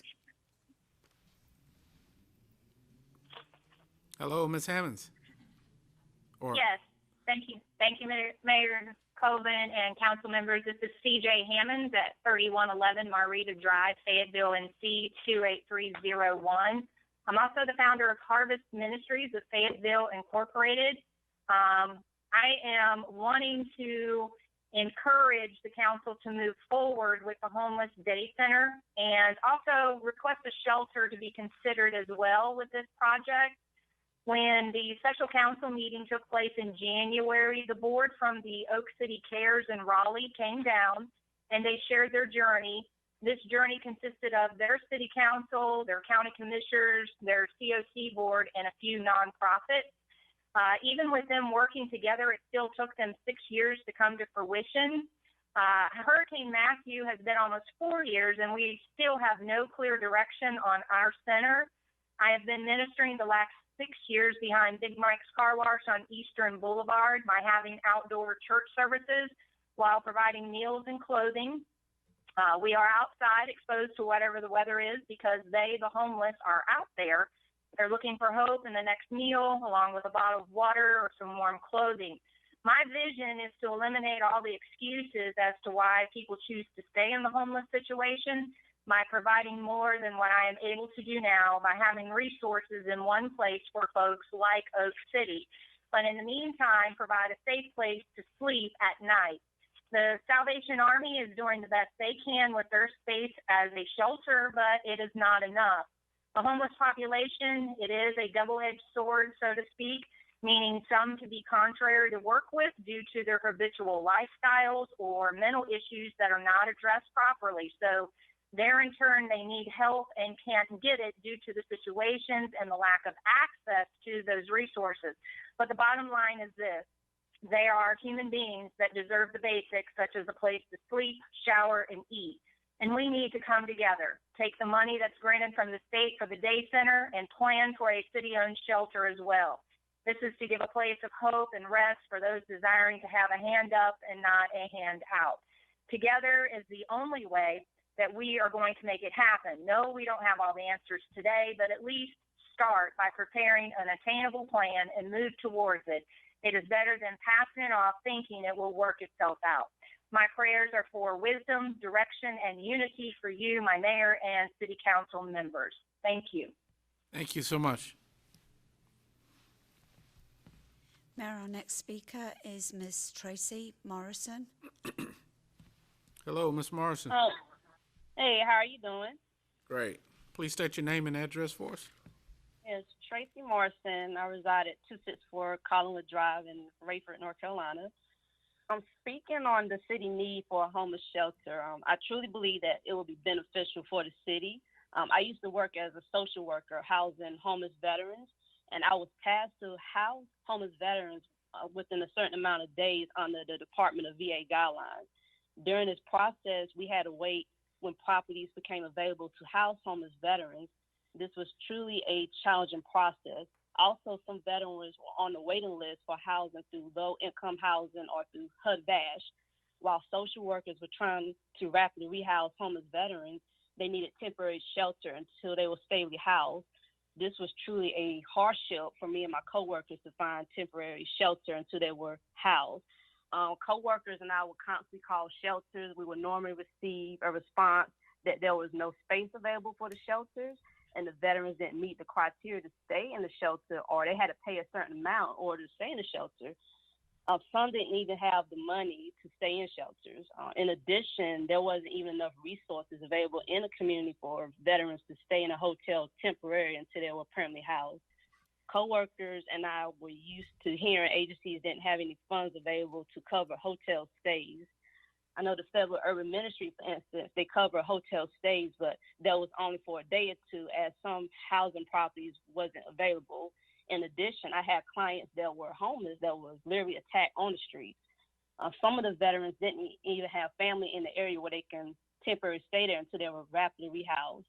And I can recall times that myself and coworkers experienced challenging times trying to locate some of the homeless veterans because there wasn't a shelter in place, and housing at the time wasn't immediately available by landlords to permanently house them. So I say that to say how important it is to bring another shelter into the city. I witnessed firsthand many homeless individuals on the street. I talked to them personally.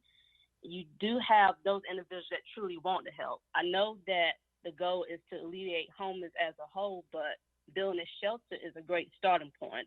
You never know what situations may arise that will cause someone to become homeless, such as a house fire, a natural disaster, family violence, or a loss of income.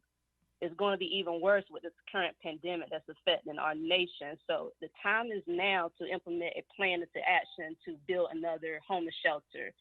I heard at the last meeting that it's the county's responsibility, but I think that the city and county responsibility need to come together as a whole to do whatever it takes to make it happen. So I here to talk on how we need to help the homeless. So we have to stop talking the talk and learn how to walk the walk. So I feel personally that an action needs to be implemented and to help the homeless veterans and also help the homeless community to get them permanently housed. Thank you, ma'am. We appreciate that. Madam Clerk? Mayor, our final speaker is Mrs. Brenda Reese.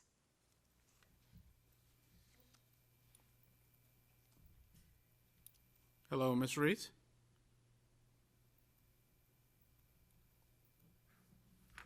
Ms. Brenda Reese.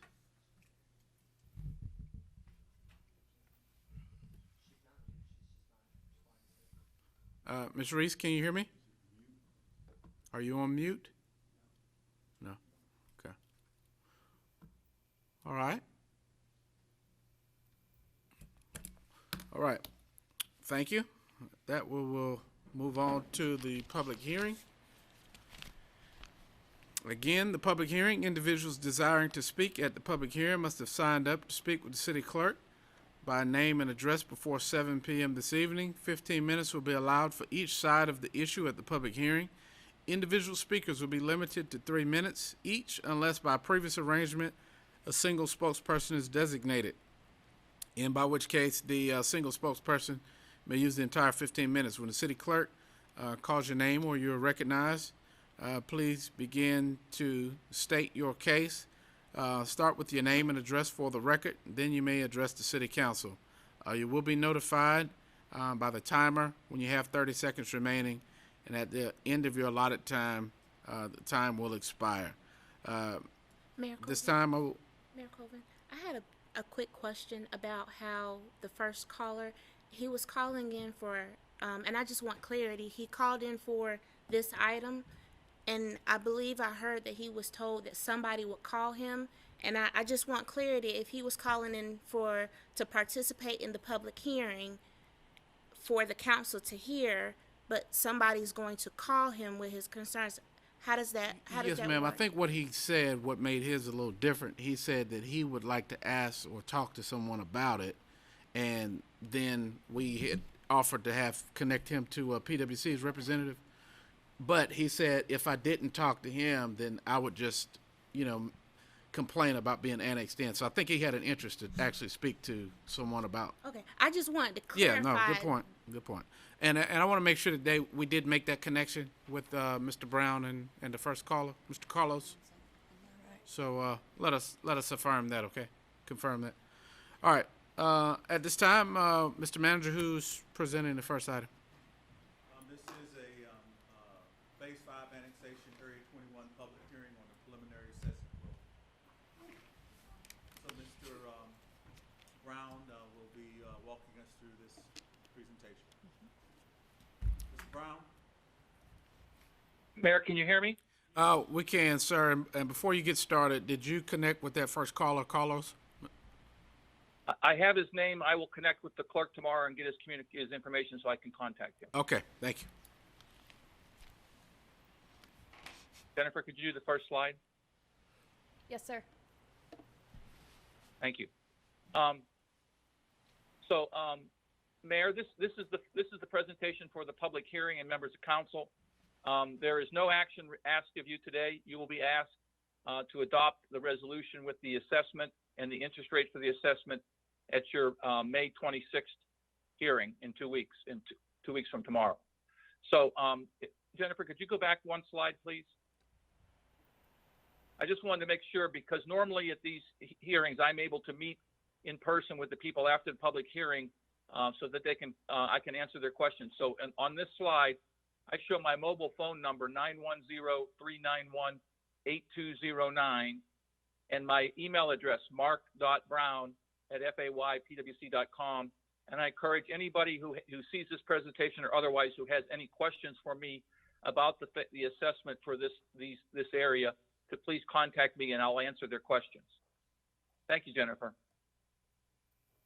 This area 21 is in Councilmember Davis's district.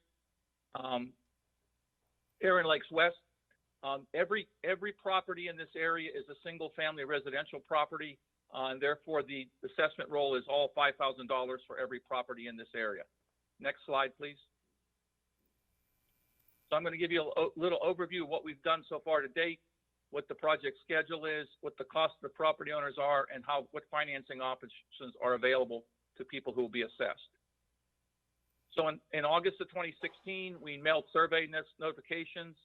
In August of 17, the council adopted the resolution assessment to tell us to proceed with construction. And we mailed copies of the resolution to the property owners. Next slide, please. So in January of 18, we advertised bid. We finished construction in November of 2019, and we submitted the preliminary assessment roll in April of this year. And we'll be asking you to confirm the assessments and the interest rate at your May 26th meeting. As you've seen before, single-family residential lots, the assessment is $5,000. All of the properties in this area are single-family residential and would all be recommended a $5,000 assessment. We don't need to go into the non-residential assessments for these properties. The interest rate at 7.5% is based on City Council policy, which says the interest rate will be the interest rate at July 1 of the fiscal year, plus the prime rate at July 1 of the fiscal year, plus 2%, so that's 7.5%. And then City Economic and Community Development have been having funds available for financial assistance for the assessment and for the plumber connections. Next slide, please. The property owners have the opportunity to prepay. They can pay in full with no interest within 30 days of the notice that will be issued after the council confirms the assessment. And by state law, they are allowed up to 10 years to finance at the interest rate as set by council. They can finance that in annual or monthly installments, and there's no prepayment penalty. So if they decide that they can save up some money and pay more during that thing, the interest is reduced because there's less money that they borrow over time. Next slide.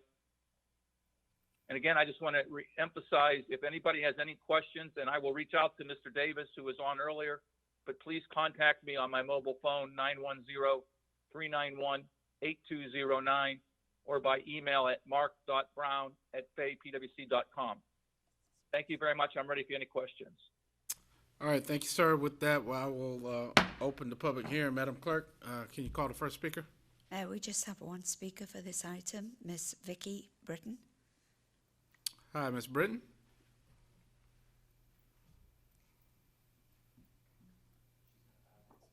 She's not dialed in. Okay. All right. Madam Clerk. No further speakers, sir. All right. So with that, we will close tonight's public hearing. And council, I look to you for action on this preliminary. Well, there is no action. Is it required? It's just a hearing. Okay. All right. Thank you. Council, with that, we'll give a just 10-minute recess to stretch your legs or handle any other kind of personal concern. So we'll return in 10.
All right, council will call the meeting back to order. Item 10.01, discussion of the 2040 Comprehensive Land Use Plan.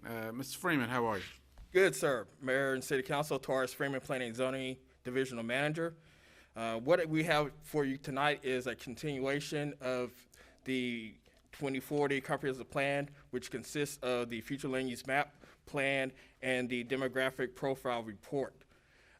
As you all remember, we've had several meetings regarding this over the past several months, which actually began in September of last year. Since that time, we've conducted meetings within each of your districts.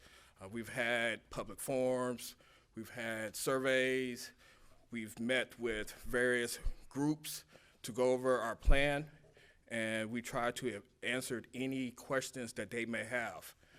Since this item was postponed, we did meet with a couple of individuals who had questions regarding the map.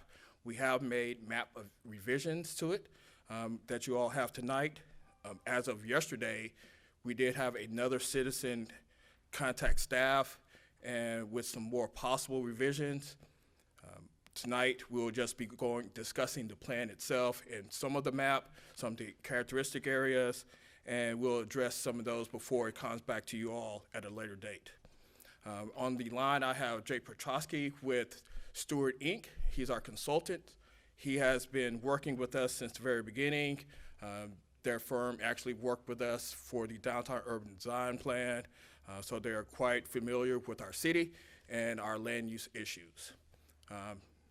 Jake, if you're online, we're ready for your presentation. Can you all hear me? Yes, sir. How are you? Pretty good, pretty good. Thanks for having me tonight. I'm gonna go through some of the highlights of the plan and happy to answer any questions whenever we get through it. The goal of the project was really to create a new future land use map and plan. It updates the joint 2010 land use plan that was a city and county plan, and it was really in need of updating. A lot has happened in the last 10 years in the city, and that's one of the goals of this is to update that plan, and it was also to integrate a number of your small area plans.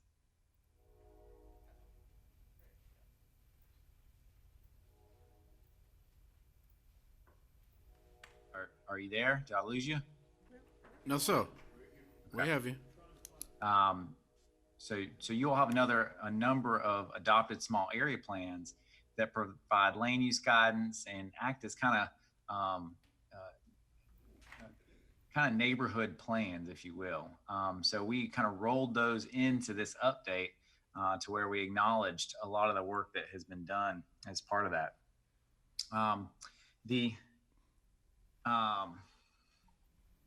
Can you all see my screen? No, sir. Okay. Let's see here.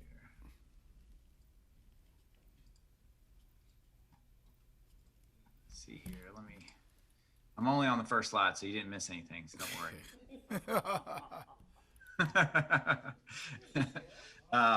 Yeah, so, all right, let me get this situated again. So the future land use plan is really meant to guide rezonings, infrastructure investments, and the design of new development coming in the city. And this whole process was really part of the strategic plan. The strategic plan, one of the goals for the city's strategic plan was to create some strategic land use policies. And this future land use plan is really a crucial component, a cornerstone of that. In addition, it's going to be required by state legislature pretty soon that you have a working comprehensive plan, and this is really a fundamental building block of that comprehensive plan to have an up-to-date land use plan. I mentioned this integrates a lot of these small area plans that are the footprint of those small area plans are shown on this map. So you can see that they cover a lot of the city. In some areas, there really hasn't been any update in terms of land use planning since 2010. So we rolled a lot of the ideas and recommendations of these plans in the land use map and plan, and then also took a look at some of these other areas where you have some pretty big things going on, like 295 extension and that sort of thing. It was a 4-phase process. The project initiation phase really was looking at your existing plans and then working through outreach and having community meetings and a survey and getting some feedback on some of the priorities of citizens. The plan development included doing a lot of analysis, looking at kind of land use suitability analysis, the economic and environmental kind of determinants of where different types of land use want to go.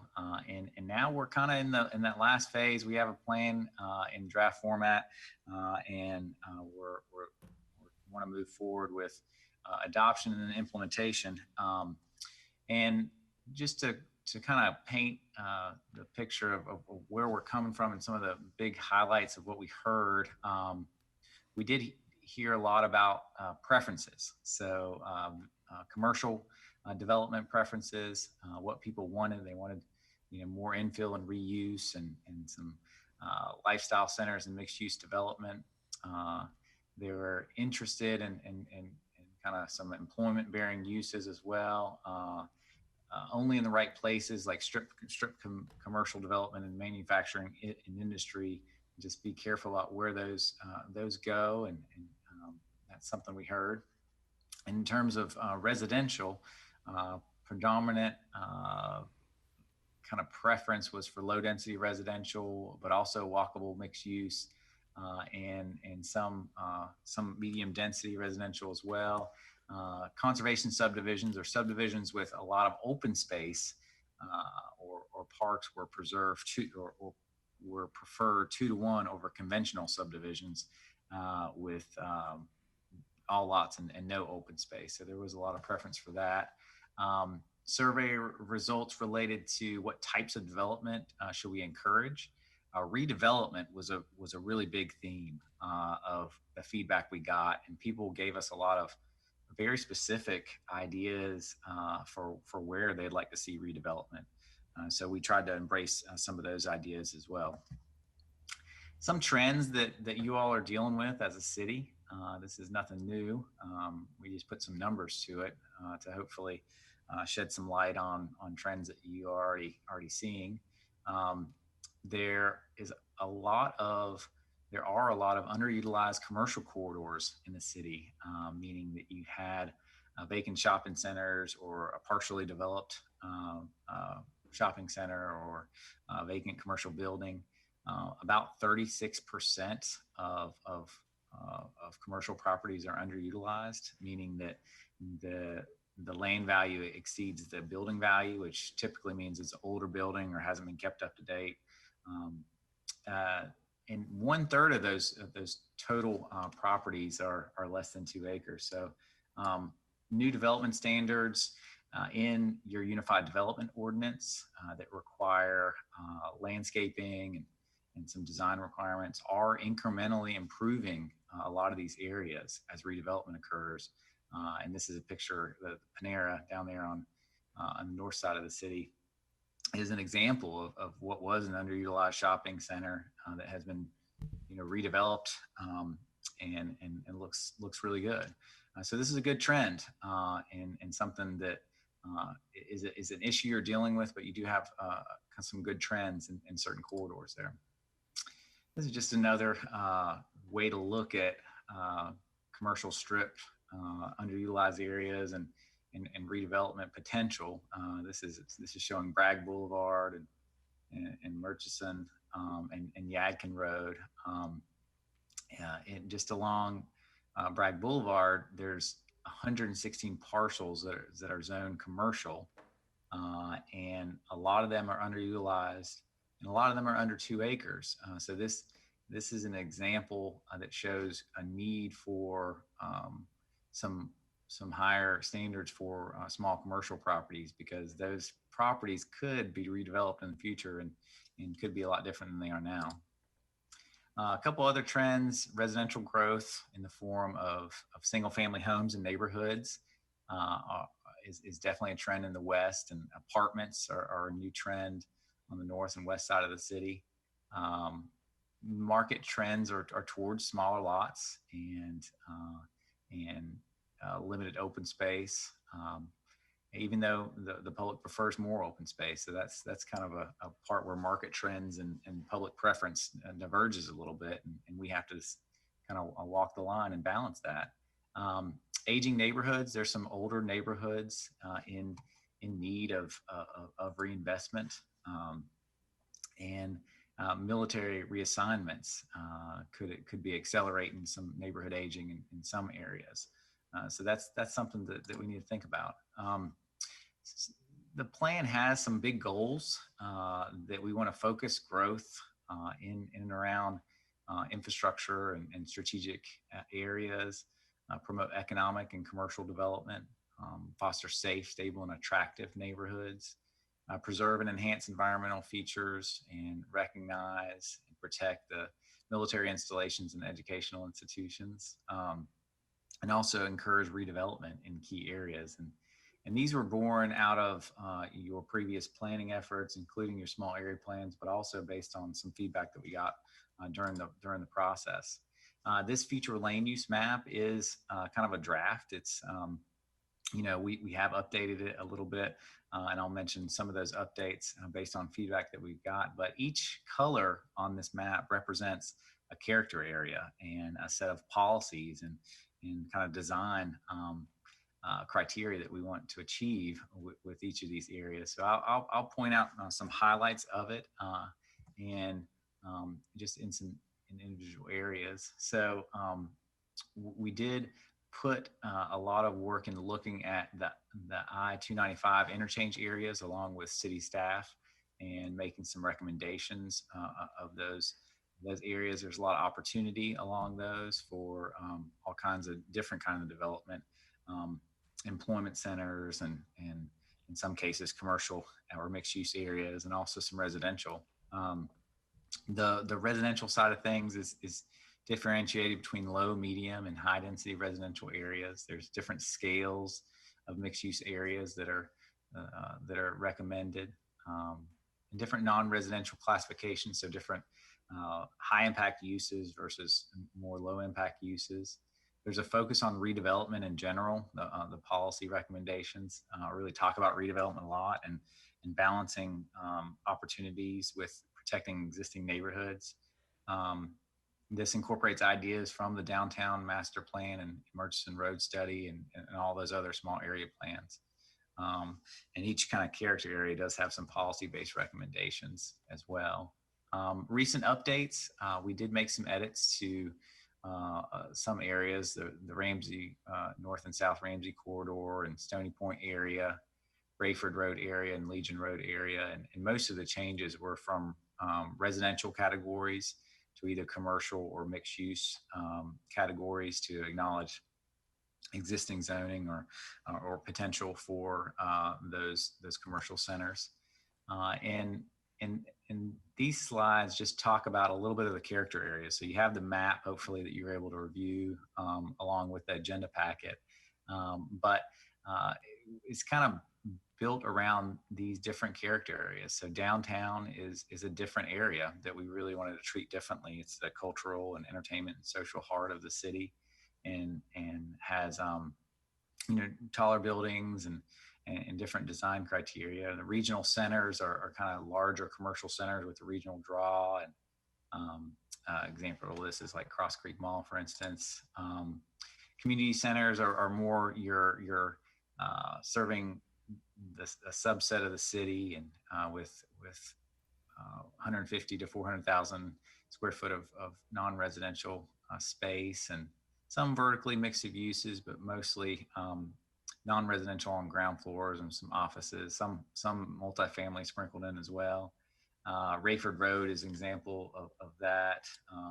Ramsey Street area has a community center too.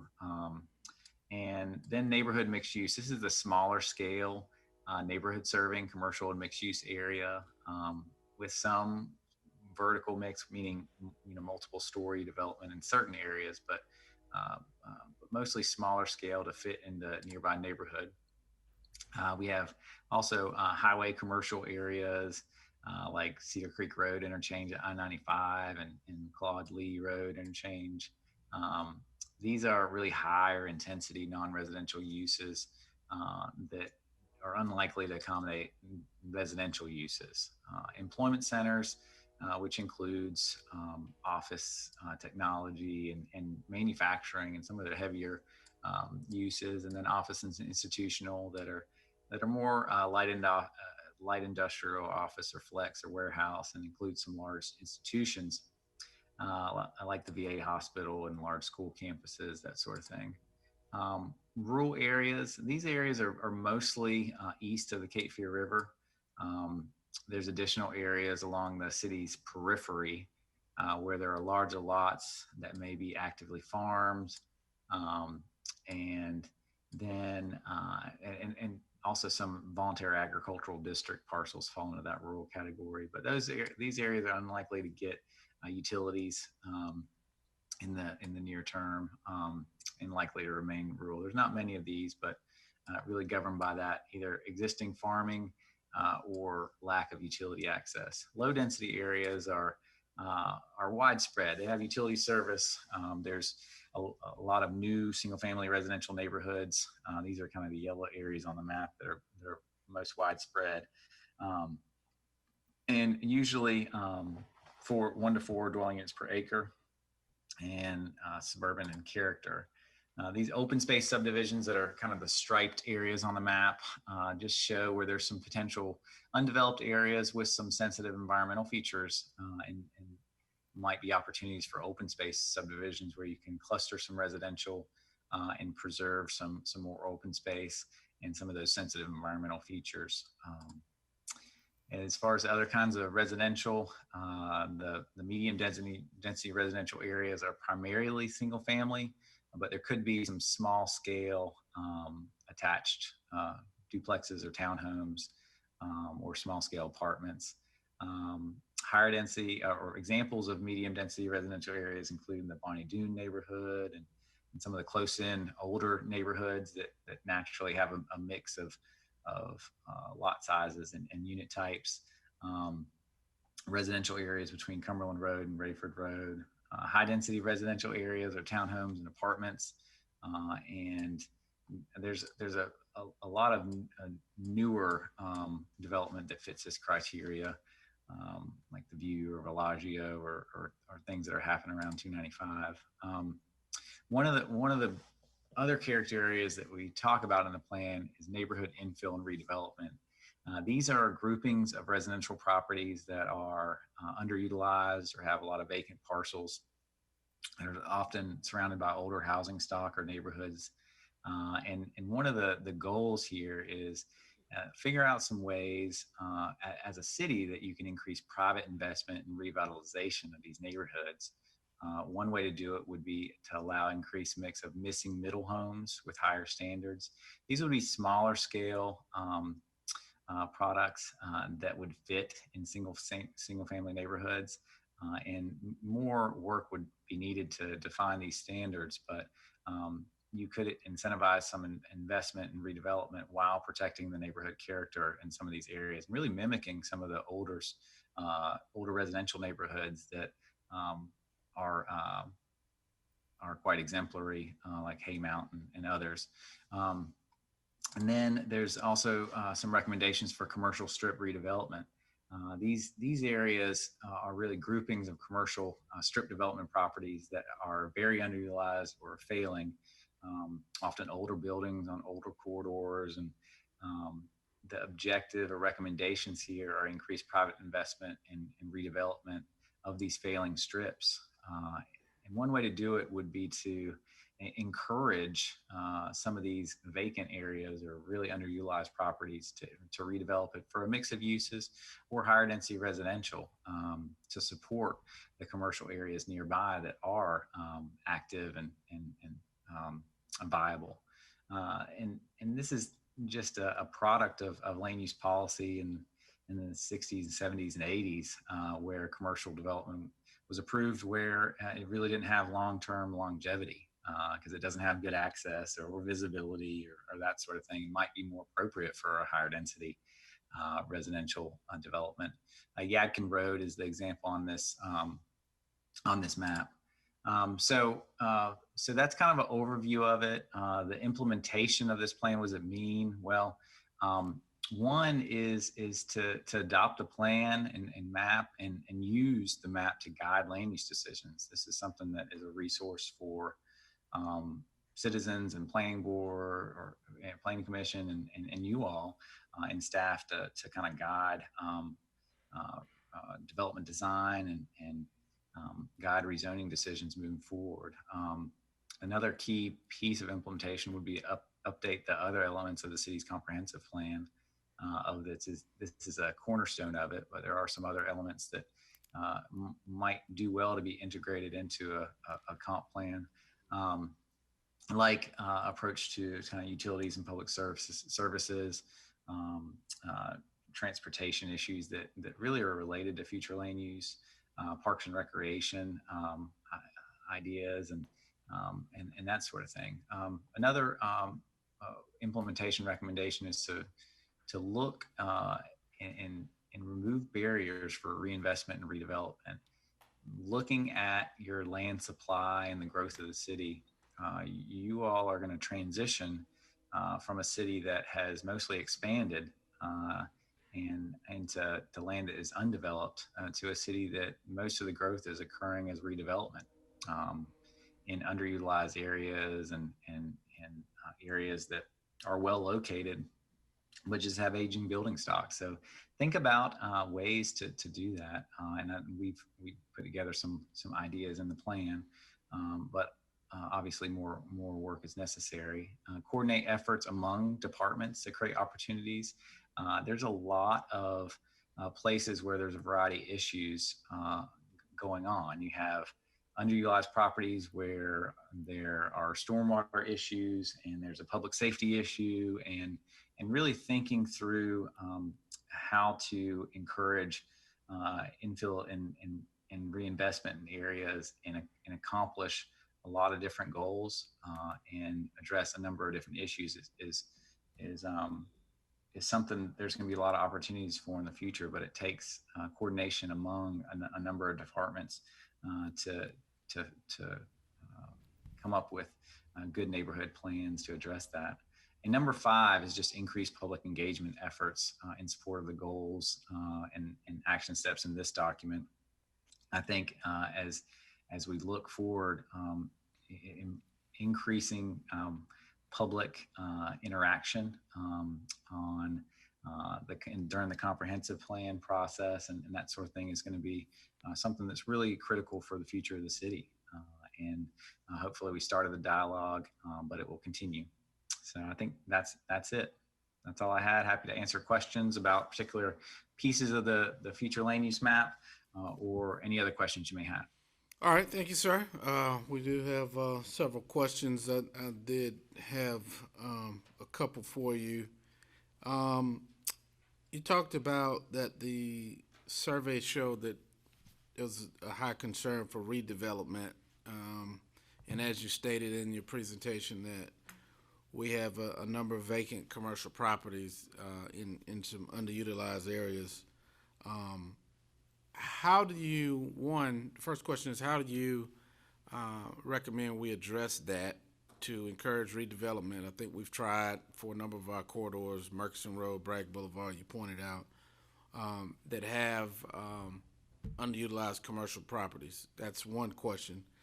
And the second question is, you said that we needed higher standards. You said many of those lots on these areas were a third of an acre, a third were 2 acres or less. How did you, and you also said you recommended higher standards. So how would higher standards fix that problem in that case? Okay. So I'll deal with the first one first and then move on to the second one. How do you address redevelopment? How do you encourage redevelopment in some of these areas? So there's different ways that you can do it. One is from a policy perspective, and that's really what this plan is focusing on, is the policy solution. One of the key recommendations is to review your zoning ordinances and look to see if there's barriers to reinvestment in certain areas. That's a big one. So that could be a partially vacant or underutilized neighborhood that somebody wants to come in and put, a slightly, a smaller lot, but they can't, or maybe they want to build a townhome complex on two parcels that they've put together, and it would fit with the neighborhood, but currently the zoning code cannot. So allowing some flexibility, if they meet design standards and criteria, that it would fit in that area. That's one thing that you can do to remove barriers to reinvestment. Allowing residential development in any commercial areas is another step that you can do that. So that's a policy perspective. Programmatically, there's other things that you can do from a program perspective. Is there any programs that could be either supported or broadened that encourages in some areas some reinvestment? And that's really an economic development partnership on that perspective. So the programmatic side, and then there's also a property role as well. So looking at if there's a role that the city can play with property that it owns, that is a key linchpin that could spark redevelopment in areas that need it, and that could be investment in a park or gateway feature or something like that, to actually looking at public-private partnership, to where a piece of city land could become, a piece of it could be a park, and a piece of it could be redevelopment that helps jumpstart development in that city. So there's those two things that we would suggest you look at. One is policy related that we deal with in this plan. The other one is programmatic that can just incentivize some reinvestment in areas, and that's facade grants, or city will pay for a dumpster if you come in and renovate a house, or economic development grants for new businesses and that sort of thing. And then the property role, which is a more active role that could be taken in certain circumstances. And it's so that would be my answer to the first question. Would you? Yes. What's that? I said. Well, I've got quite a few questions, so I hope I know that was very intense. We certainly gained a lot out of what you said. If you can just briefly hit the second question, which was okay. Sorry. How does your number 3 says remove barriers for reinvestment and redevelopment, but then you also said that you may encourage higher standards. Can you justify those two juxtapositions? Yeah. So one of the things on your commercial corridors, you have good standards in your UDO, in your Unified Development Ordinance. And one of the things that we don't want to see is those standards be watered down or go away. So that would be kind of the first thing that I would say. And so especially, the point of pointing out the smaller properties along the main corridors is sometimes exceptions are created for properties under a certain size, thinking that well, you're not gonna, you're not going to move the needle because it's such a small property. But if you look at those properties in aggregate, then you're talking about a significant part of that corridor. And if you exempt smaller properties, you will never see change on that corridor. So that's really not necessarily higher standards for those properties, but keep your standards for those properties. When we say higher standards in the plan, really we're talking about a give and take. So if there's a carrot, if there is an incentive that you're giving in order to give somebody options on a property that they didn't have, in order to kind of encourage reinvestment and redevelopment, then there needs to be some higher standards to make sure that they're meeting the needs of that community, that corridor, that neighborhood. So for instance, if you say, well, you can have some multifamily on this commercial strip or this other area, that's giving an incentive to that property owner to invest in it. You want to make sure that what you're getting is something that's bettering that corridor, that's benefiting that corridor. So that could be frontage landscaping requirements. That could be, making sure that it transitions to the single family neighborhood in an appropriate manner, that sort of thing. So it's not necessarily higher standards across the board. It's keep your standards, especially, and don't see them degrade. But then also, if you're providing an incentive, think about what you're getting in trade-off of that, because that gives you a little bit of leverage. Okay, thank you. Councilman Dawkins. Thank you, Mr. Mayor. Mr. Petrosky, my question is... Your mic, Johnny. Councilman Dawkins, your mic. I thought I was pretty loud as it is. The listening audience.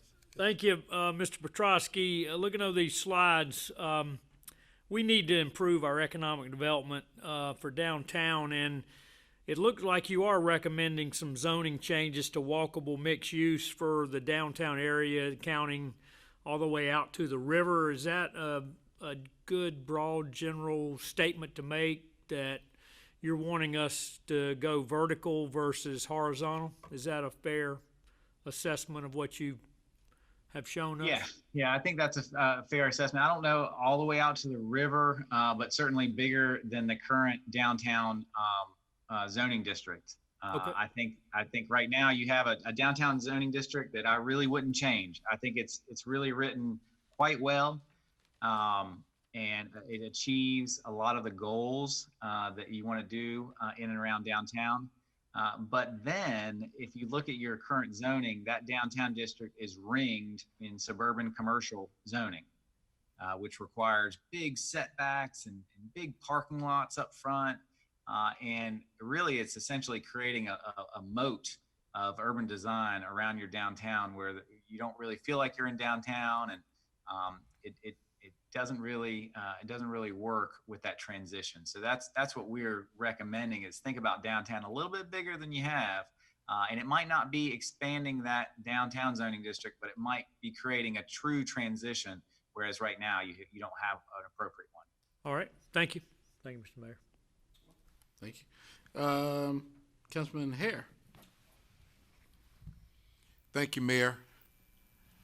Sir, as I look at some of your slides, and throughout our city, as all cities, we have a lot of older neighborhoods, and one of your slides, I think is listed up under redevelopment.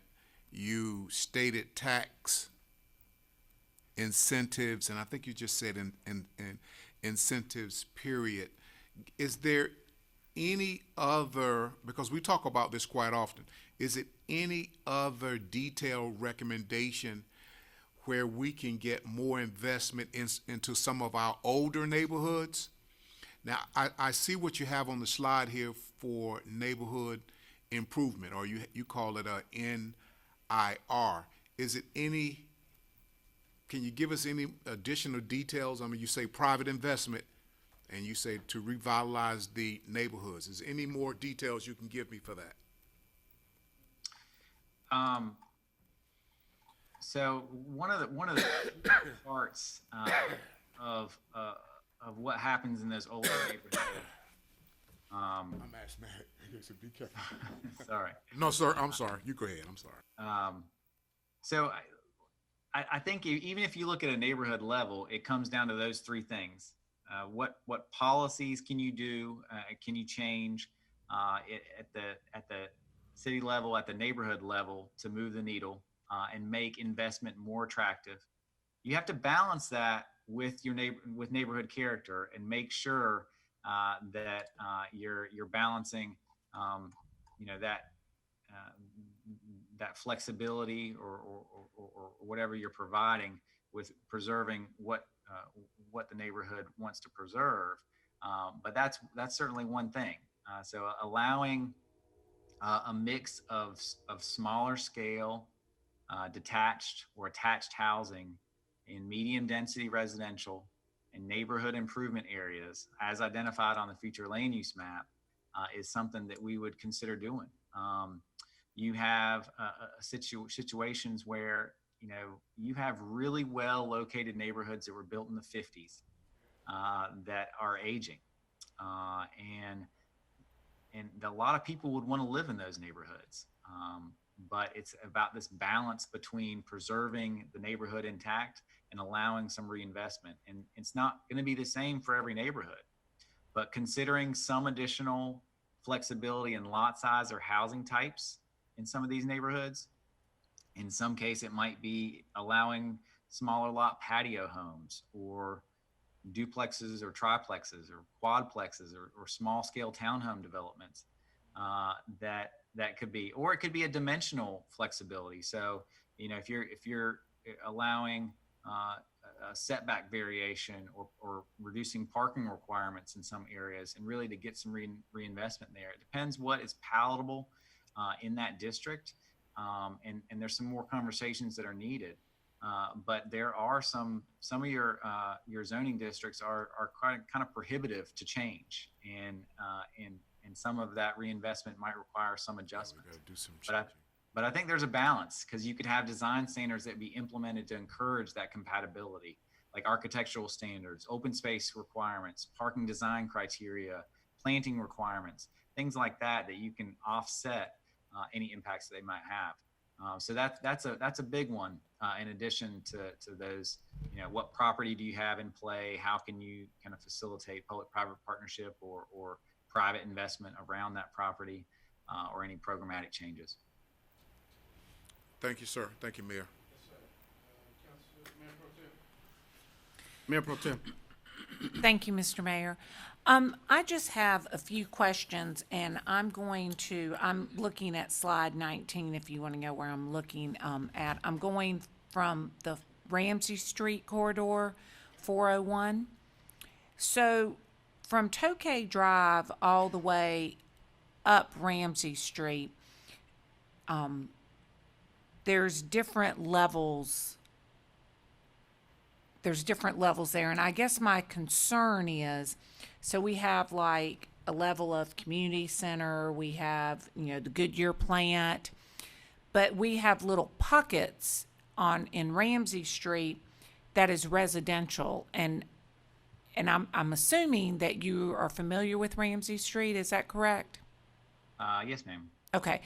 So I think it would be very hard for somebody to build residential on Ramsey Street. So I guess the question that I'm asking is what I'm looking at, is that what it is now, or is that what you are thinking it should stay or be? So what area specifically are you talking about? So you said Tokay to the Goodyear plant? Yeah, so if you start at Tokay Drive and you go up, and you've got on one side you have neighborhood improvement, and then you have medium density. So there's the only vacant lands on Ramsey Street is basically just woods, is a lot of what it is. But in that, we have a Lowe's, we have the Goodyear plant, we have the new Panera Bread that you showed. It's turning very commercial. Yeah. So that is my question. For the land use plan, if this goes, I see a lot of residential on the highway of Ramsey Street, which is my understanding that it's going to be adding more lanes to it in the next 5 years. Yeah, so the only residential that we're showing on Ramsey is that that neighborhood improvement area that is kind of north of the Methodist College for a little bit, and then some of the changes that we actually made are actually changing some of the areas north of 295 to commercial. So why wouldn't you change all of it is my question. Well, the area, the one area that is not a long area, but it's probably a half a mile, pretty much between like Lofton and Carver Falls. Oh, well, no, you have it between Kinlaw and Carver's Falls. Yeah.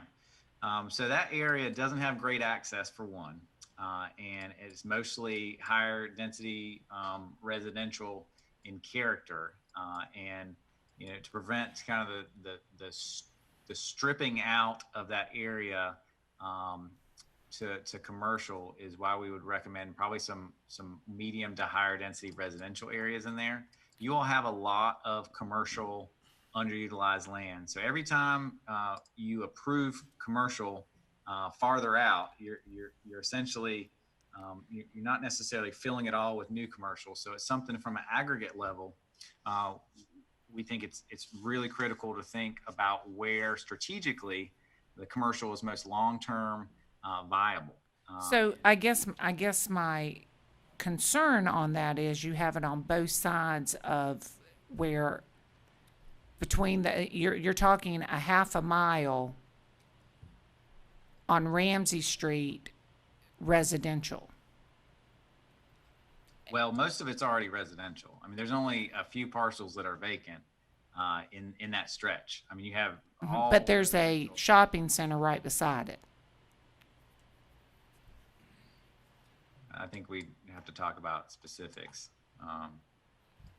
Okay, and maybe we need to do that offline then. I mean, if there's some particular areas that are of concern that have good access and would be long-term viable, that's kind of what we're looking for. Yeah, I'm just, again, like I said, on Ramsey Street, to put residential on Ramsey Street is, I'm just not wrapping my head around it. And when you have, as you said, that stretch right there, and there's a shopping center beside it, I'm not, and a shopping center across the street, I'm not understanding the logic in that. But again, we can talk about that, when we get into the weeds. But I just want to make sure that, I know this area, so I caught that area. So I just want to make sure that we're not doing things like that around the city. But that was my only question. Thank you. Yeah. Thank you, Mayor Pro Tem. Councilmember Ingram. Thank you, Mayor Colvin. Mr. Petrosky is.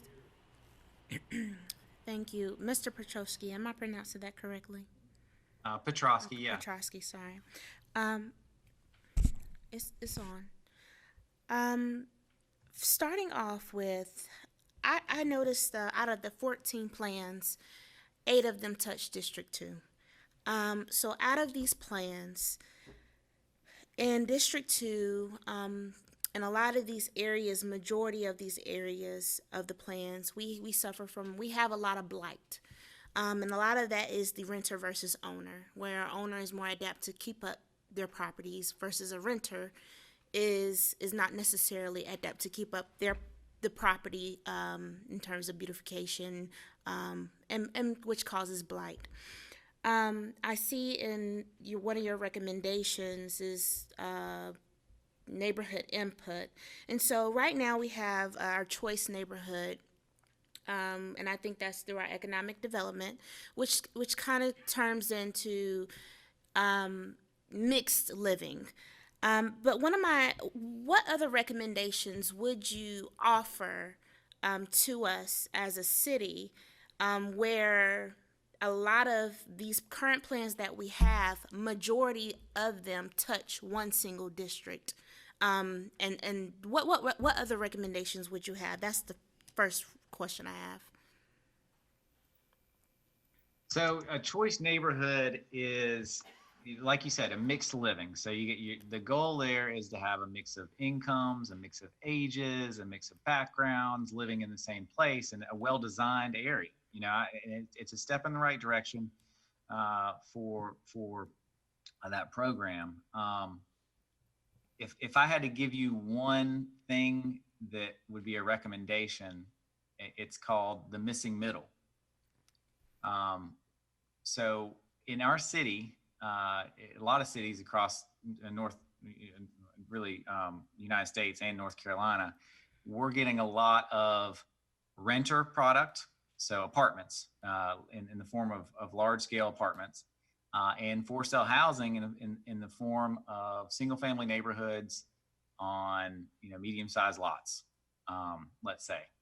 So if you think of the single-family neighborhood as the one end of the spectrum, and the 3 to 4 story garden apartment out on 295 as the other end of the spectrum, there is all kinds of housing in between, and that is a term that has been coined by someone as the missing middle.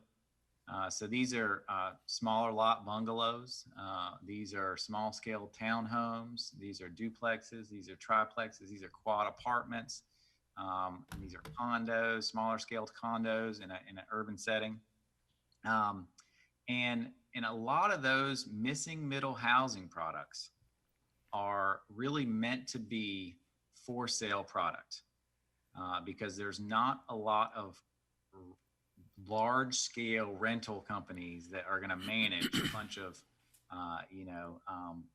duplexes in a single family neighborhood, just bottom line. So that is one of the things that we're trying to bring up in this plan, that there's a way that we can integrate more missing middle housing. If you look at the older neighborhoods, you look at Haymount, you look at some of these other neighborhoods, there is a mix of housing types in there, and most of them are for sale, owner occupied.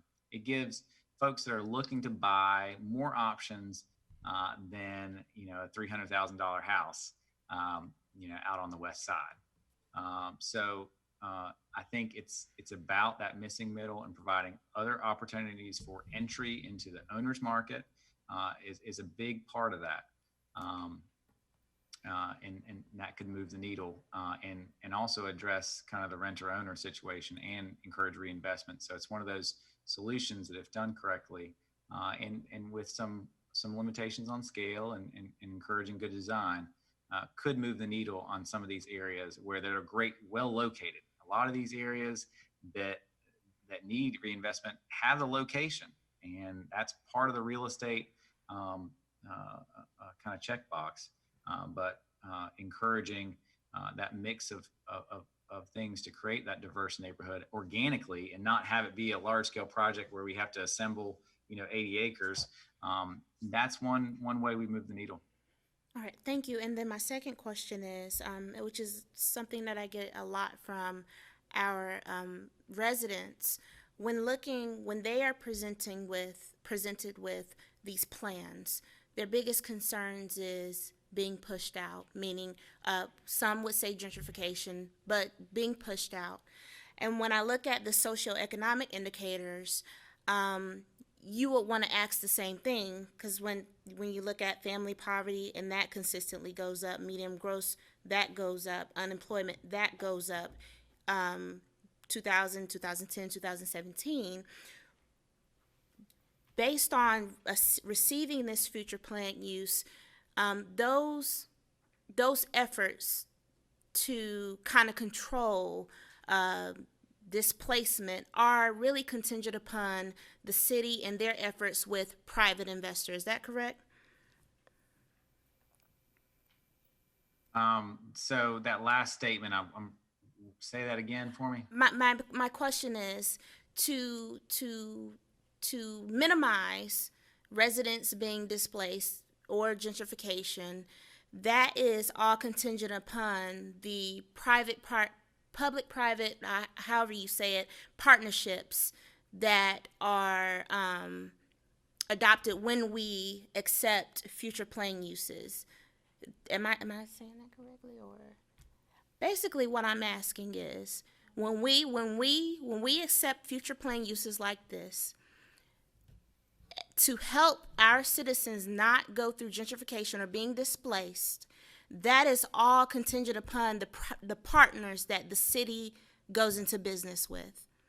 Well, on certain properties, yes. So if the city owns a property and, they're trying to work on a public-private partnership to have some redevelopment, whether it's economic development or whether it's just infill development and with a mix of housing, for instance,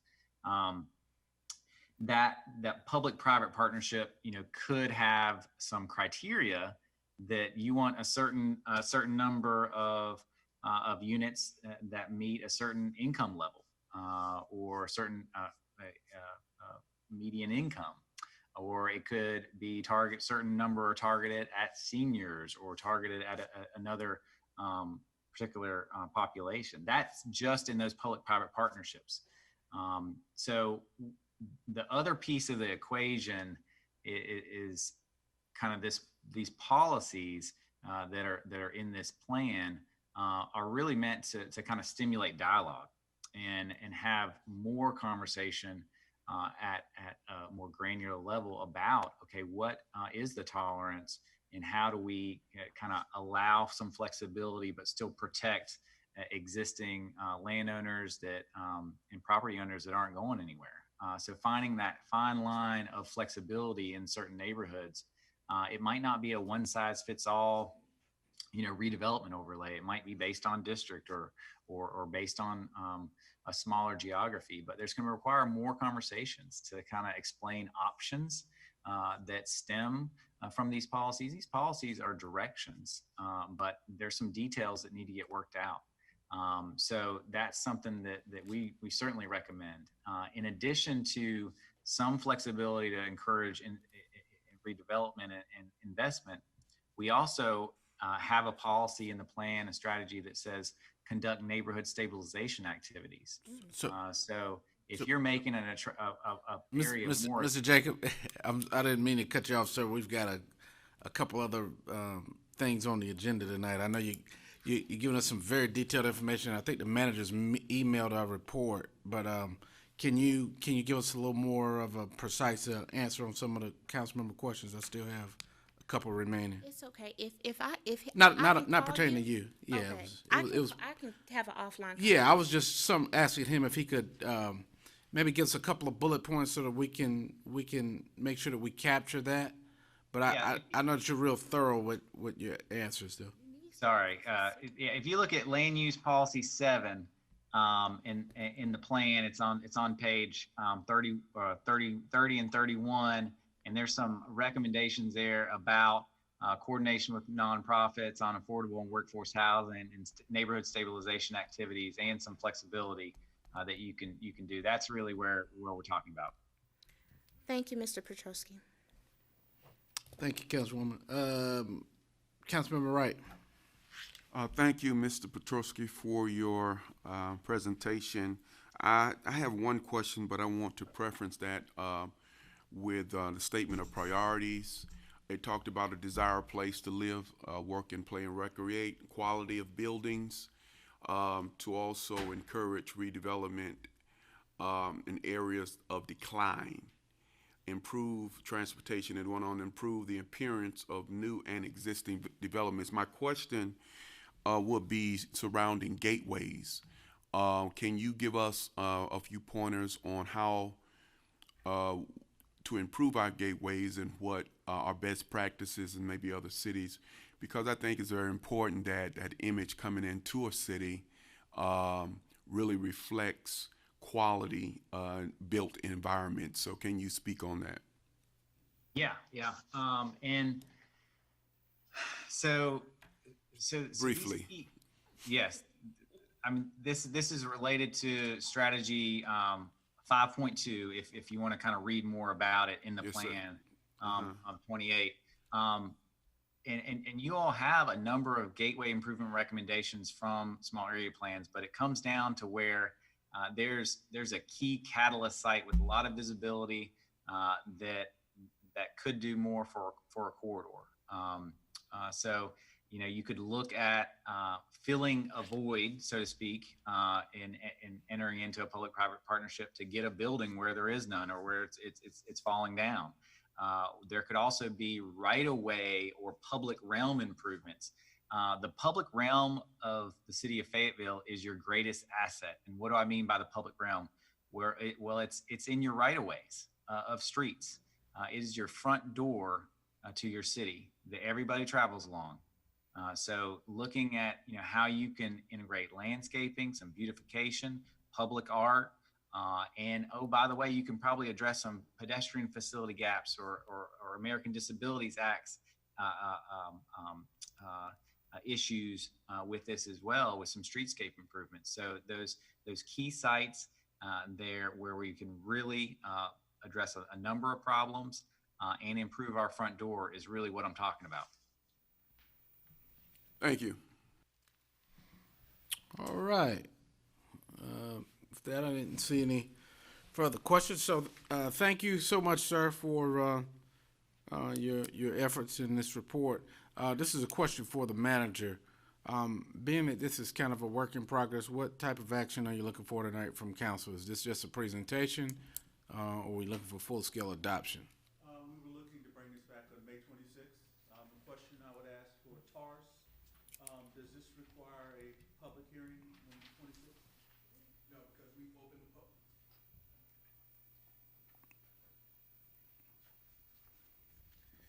Mr. City Manager, Mr. Mayor, to answer your question, the public hearing was actually opened on February 24th, 2020, during that time, and the item was actually postponed. So I guess my question is on the 26th of May, being that there are some questions and could potentially some more citizen or private developer input or other, are you looking for adoption on the 26th, or what is the 26th? We would like for some type of action to be taken on at that time. You can open, it's at your discretion whether or not you want to open the public hearing back up to receive comments.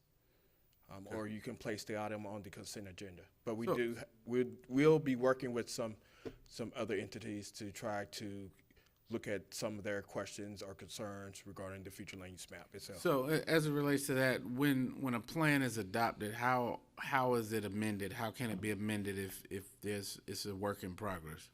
Well, anytime you go against the zoning that goes against the future land use map, then you're basically changing the future land use in that aspect. So if there is a case for commercial and you rezone it to residential, then you're basically saying that this area needs to be, future land use need to be residential. And we will take the appropriate actions to actually amend the map at that time. Okay, so but tonight is just update on the report. You'll come back on the 26th, and I guess council can make their decision as to whether they adopt or something different. That is correct. Mr. Mayor, if I could, I think that we heard several questions tonight and statements. If you have some concerns, I know Mayor Pro Tem, if you could reach out, and Taurus and Jake will try to address those. I think Councilmember Ingram had some concerns reference to displacement and that kind of thing. Okay, all right. We'll see you on the 26th. Thank you. All right.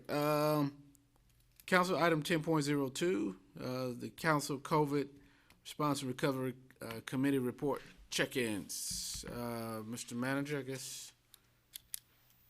Yes, sir. We have three. Kelly, are you first? Christoph? No, yeah. So for the listening audience, City Council, shortly after we declared a state of emergency in the city, not only they basically concentrated on a dual process of response to COVID-related and emergency situations, but they also began thinking about the recovery process, which now the state and the nation are having that conversation, but the council has been working diligently in subcommittees over the last probably 30 plus days. They were assigned a manager or deputy or assistant manager to assist as a staff liaison, so to speak. And so now we'll hear presentations as to where those committees are. So we'll start with Deputy City Manager Bauer. Yes, sir, Mayor, and Mr. Bauer will go forward. I just want to recognize our team.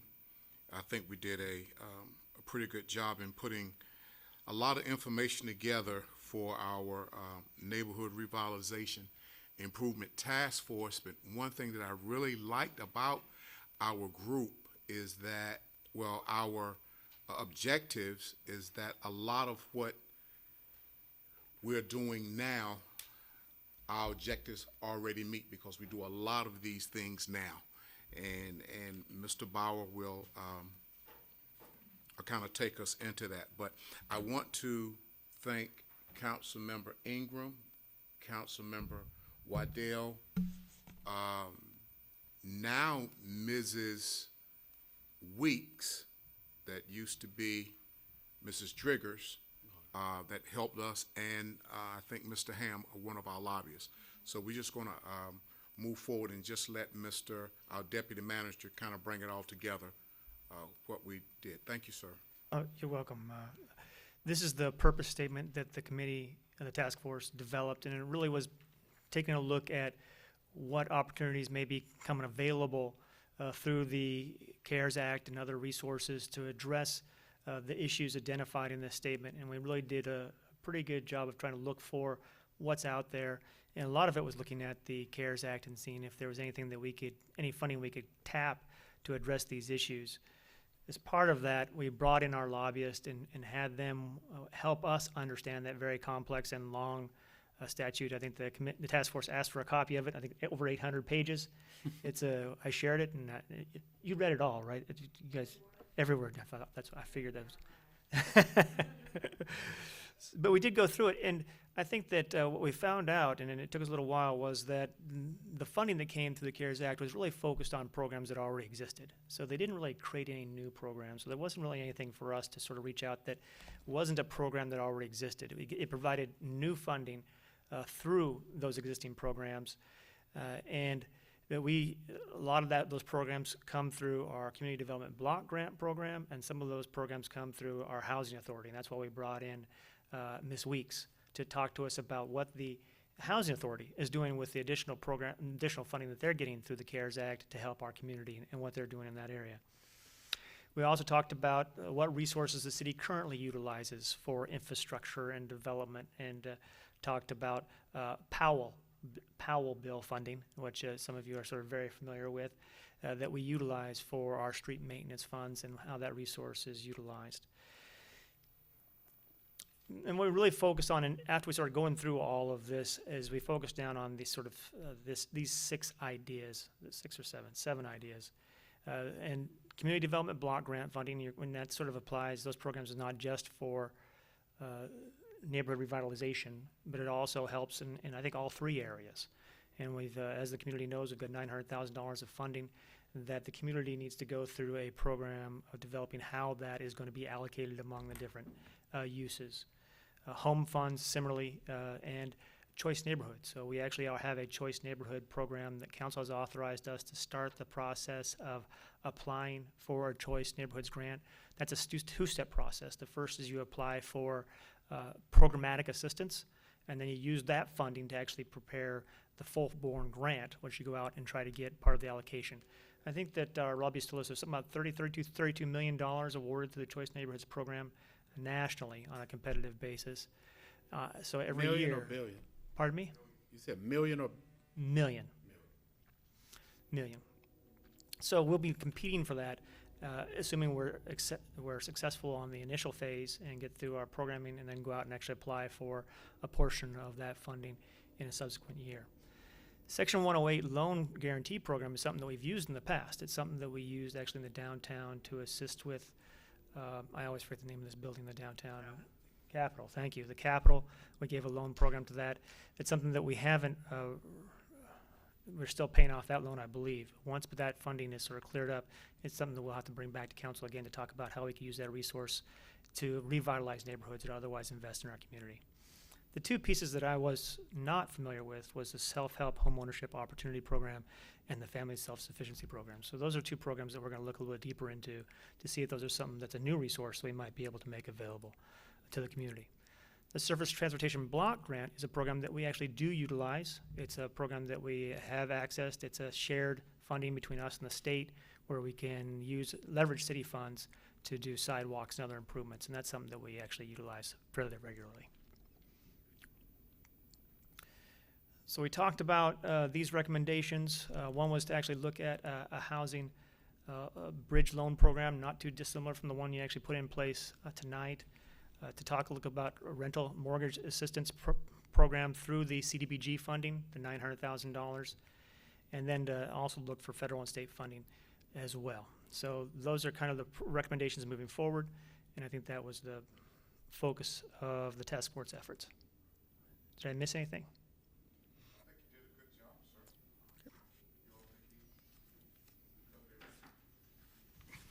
Thank you, Mr. Bowles. So I know that we will probably need to spend, a work session that kind of takes in a little more detail the various committees' recommendations. So, but as we entertain questions, and we'll do just one round of this because we know they've been waiting. But did have a question. So, what you are saying is that established a rental mortgage payment assistance program utilizing the COVID fund specifically, that's the $900,000, correct?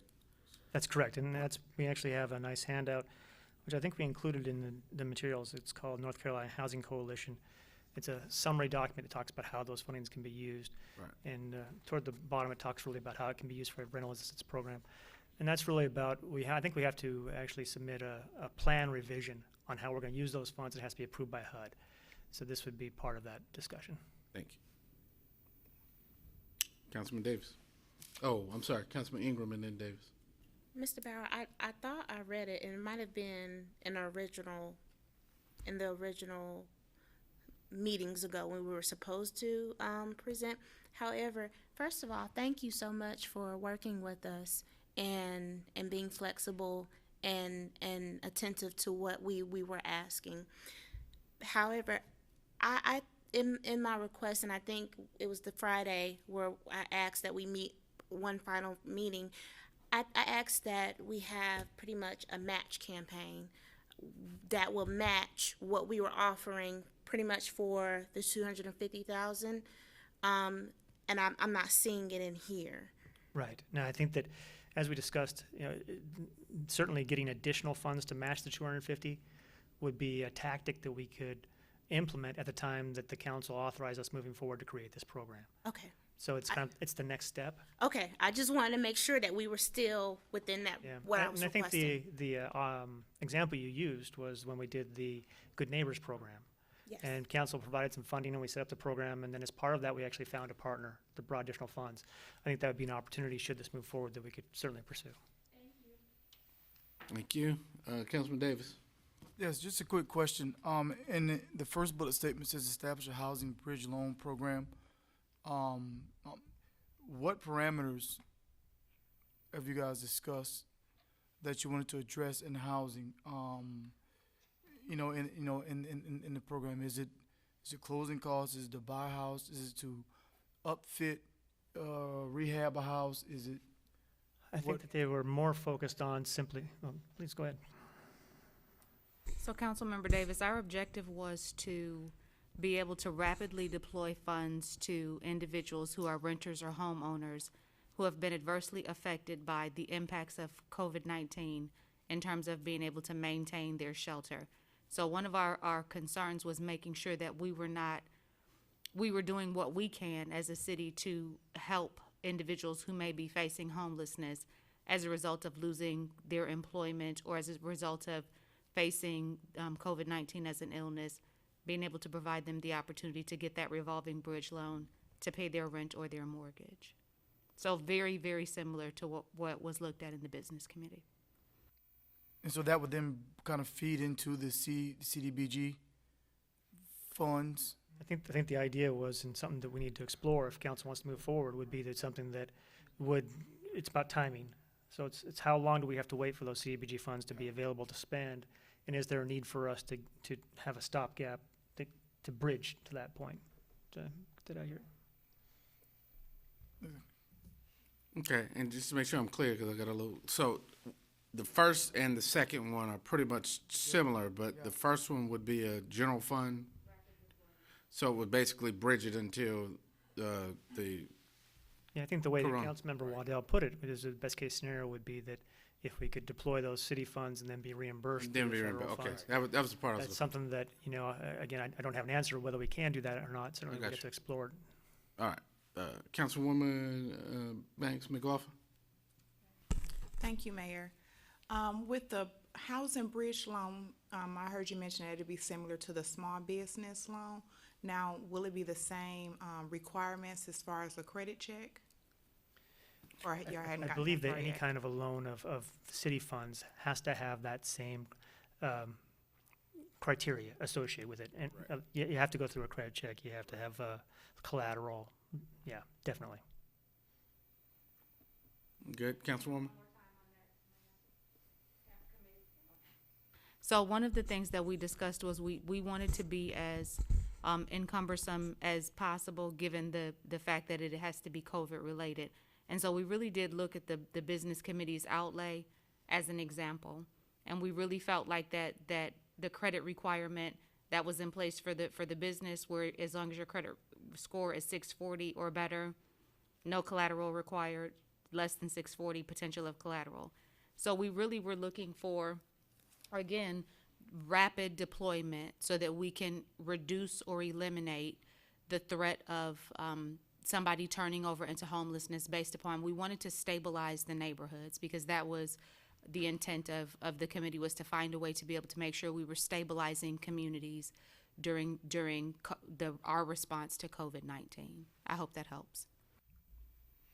And just follow up to that real quick before I go to Councilman Dawkins. So and I know we'll work all the details out, but the proposal on the business one, if it was 640, it was just a UCC filing or kind of like a pledging of collateral through the Secretary of State. You can't do that on a personal level. So what, had they gotten that deep into the details as to what you could pledge if you didn't meet the credit threshold? We have not had that level of detail. Okay. This idea came up really kind of in response to the committee learning about the loan program that was being on the business side. So that was So late. they kind of just late in the mirrored it, process. but on a personal level.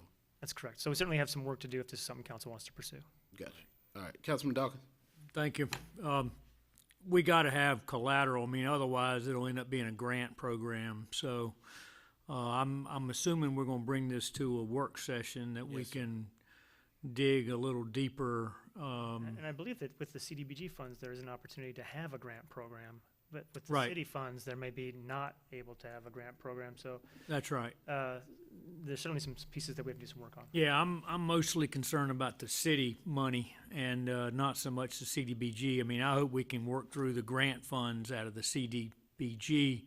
I'm not interested in a grant program from the city, because I know on the business committee it's against the law for the city to have a grant program. So I'm not interested in anything that wouldn't have collateral attached to it. I can't support that. So, and with our city being 55% rental or somewhere in that, within 5% of that, I'm not sure how much collateral a rental person is going to have, but maybe, I know there are others out there that are extending 60, 90 days, interest only, and all sorts of creative ways to keep people in their homes, because that's what we want to do. So will it be coming, is the committee going to continue to meet and then bring it to a work session or meeting, and then they're going to bring it forward? Chair, go ahead. Because we'll let the chair kind of answer that, but I think the plan is to bring these back as Right. overall. And to continue to meet.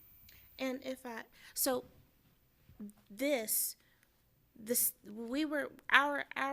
our approach and our understanding was that staff was going to package this and do kind of the extra work. And as Deputy Bauer has stated, this is pretty much the overlay and recommendations. Now, we kind of were not able to get to the actual details of the application. However, we have talked about it. And as far as bringing it back to a work session, I think we are all in agreement. But however, we were under the understanding that staff would go ahead and package this, bring it to us to a work session, and then move forward. And I think we set as an agreement in our last meeting to meet, I think, bi-weekly, following through COVID-19. So to monitor whatever recommendations that council moved forward with. Thank you, Councilwoman. Mr. Dawkins, were you finished? Yes, sir. All right. Mayor Pro Tem and then Councilmember Wright. Thank you, Mr. Mayor. I would like to thank the committee. You've done a great job and gave us a lot of information. And you said something that made me start questioning something. It was, which I think is a great idea, talking about rental for people that are affected by COVID-19. So my first question is it people that have been unemployed, or is it people that have gotten sick, or is it both? Which I'm gonna get. It falls under COVID-19. Okay. So if they lost, as Councilwoman Waddell stated, if they lost their employment due to COVID-19, then that they fall under that. If they were sick due to COVID-19, then they would fall under that. If they had, I guess, a cold, but they could not go to work due to COVID-19, so our responses that fell within COVID-19. Okay. So, and I guess, which is great because there's so many aspects of it. Is it the wife that had to quit her job because she had to stay home with her children because they weren't at school? And those are the things that I was asking. A lot that I see personally that I can see that can happen is that people that lost their job because of COVID-19, they're getting unemployment, and some are getting more than they got before and some are not. But unemployment is going to run out, and that's when it's really going to hit the people that were out there working, and then they don't have a job to come back to because the business is not as busy or it is closed. So that was my question that I was asking, the realm of the COVID-19. But I think you're doing a great job, and I'm very anxious to hear. But that was all. And one thing to add to that, Mayor, and I want to make sure that we don't get too far ahead because we still are kind of getting this together before we even come to a work session. But help me to remember this, Mr. Bauer. Did not we say that this also would be an opportunity where the attorney or someone would be able to speak to us to kind of get involved with and letting us know, could the CBDG funding be used this way? Now, that was one of the conversations. So before we look to go to a work session, it's a lot of red tape. Need another meeting. Yeah, we're not there yet. Yeah, two questions. I think one is what are the restrictions on our use of municipal funds? Correct, sir. And then the next one would be sort of how can we leverage the CDBG funds? So those are two questions that sort of, and can you bring those two together so that they work together? That's certainly the important question. We've had a preliminary conversation with the legal staff, but there's certainly some additional questions that need to be researched. Because we do appreciate the questions, but we got a long ways to go. First, Mayor. So that's understandable. Tonight was not that you had all the answers to all it was just a check-in. I mean, y'all have been at work for 30 days. It seemed like you've made a lot of progress in 30 days. So look forward to a more in-depth discussion after you all have flushed out some of the details. So I go to Councilmember Waddell, and then we need to move on to the next subcommittee. Thank you, Mr. Mayor. I just would like to leave the council with a few points. The establishment of the Housing Bridge Loan Program with the $250,000 from the general fund was specifically because we recognized that, again, that rapid deployment was important. And much like with the business revolving loan fund, although CDBG does have, and as I went back and kind of replayed that meeting, CDBG does have funds that would be available at some point for grants for business owners, but that's going to take some time before they can get there. And so at the same token, we recognize that while CDBG may have some funding that will aid our residents in our communities, we recognize that it may take some time to get there. And we just wanted to make sure that we put a barrier in place, again, to protect the integrity of our neighborhoods, because we would hate to see more homes, as Councilmember Ingram was talking about when we were looking at the land use plan. We'd hate to see more homes go into foreclosure, creating blight in these communities that we're trying to clean up. We'd hate to see more people being pushed into homelessness, creating an issue for not only the city but the county to have to try and find a way to support and rehome citizens who otherwise may not have lost their homes. And as we looked at it, when we looked at the information from the funneling through the businesses, not just locally, but nationally, a lot of the money that's coming through for these businesses is not necessarily making it into the hands of the employees of those businesses. It's making it to the landlord so that they can pay their rent. It's making it to, different areas that support the business, but not necessarily into the hand of your everyday employee. And many of the employees in the city, not just locally, but nationally, whose employers have received some assistance and said that they like this PPP assistance, and they said that they'll keep their people on, they don't qualify for unemployment. And so they're still being paid at their rate, and it may be a reduced rate, but they're still being paid. And so people's money is just messed up, as we've all kind of seen. And so I don't want everybody to continue to look at CDBG as we move forward and say that's the answer, because we still have to think rapid deployment. And so I just hope that you all will maintain an open mind so that we can try to affect our communities and make sure that we stabilize them. Thank you. Thank you, Councilmember Waddell. Thank you, Mr. Bauer. Thank you, Mr. Hare, Councilmember Ingram. All right, Dr. Whitfield, pardon me, sir.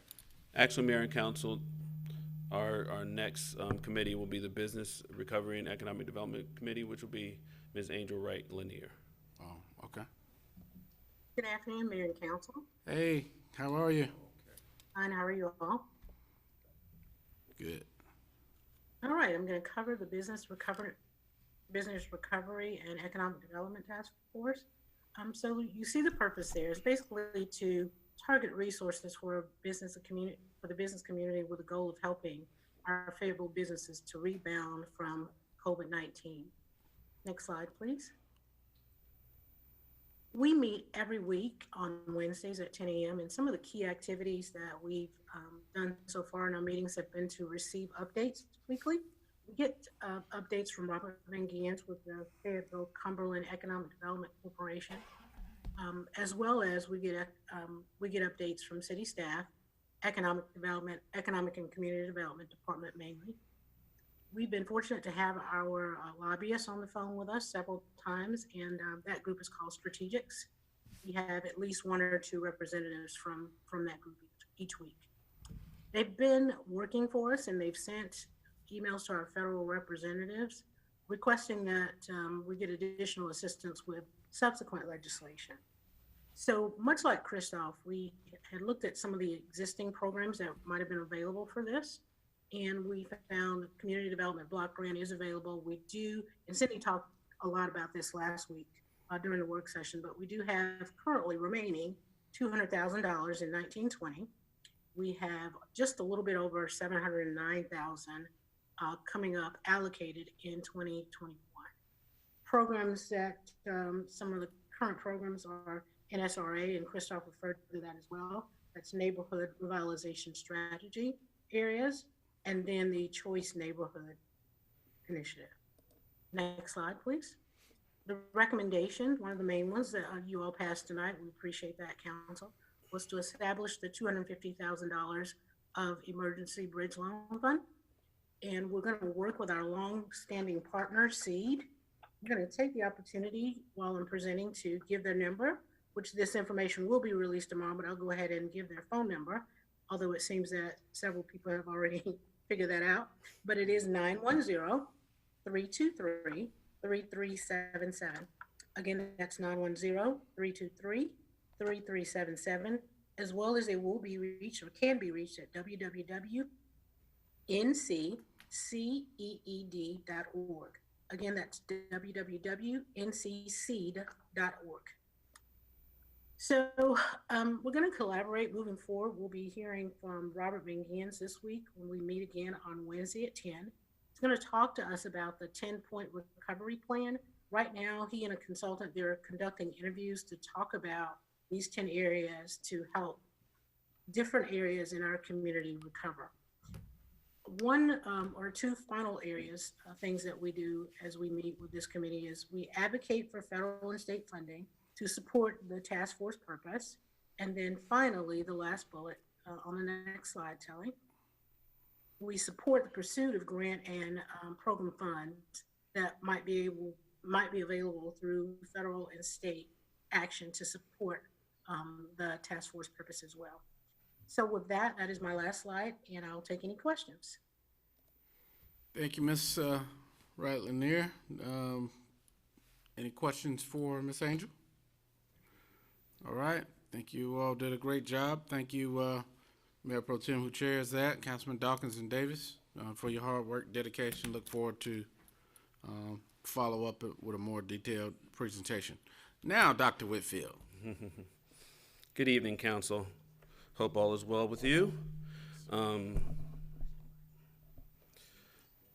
We're the third committee. The third committee is the Homeless and Poverty Recovery COVID Task Force. That task force was actually chaired by Councilmember Wright. We also had Councilmembers Banks McLaughlin and Councilmember Kingston on that task force. And as was mentioned by my peers, we were very fortunate to have strategics and Mr. Ham as well as part of our kind of committee and our support. So we had a unique perspective because our purpose was to look at residents experiencing and at risk of homelessness during, and we also focused on immediately after the COVID pandemic. And specifically, we're looking at health and wellness and trying to provide resources for a quality of life. So one of the things that you see in your packet is we also had, we walked through a logic model. We spent about 3 weeks kind of walking through this logic model. And the logic model tried to focus on what were our current assumptions, kind of the environmental scan, what were some of the things that are going on that we were trying to address, and then looking at our activities and our participation, and long-term trying to focus on what were our outcomes. And we focused on short-term outcomes as well as intermediate and long-term outcomes, which were around resiliency. There were two groups, as I mentioned, that we really focused on.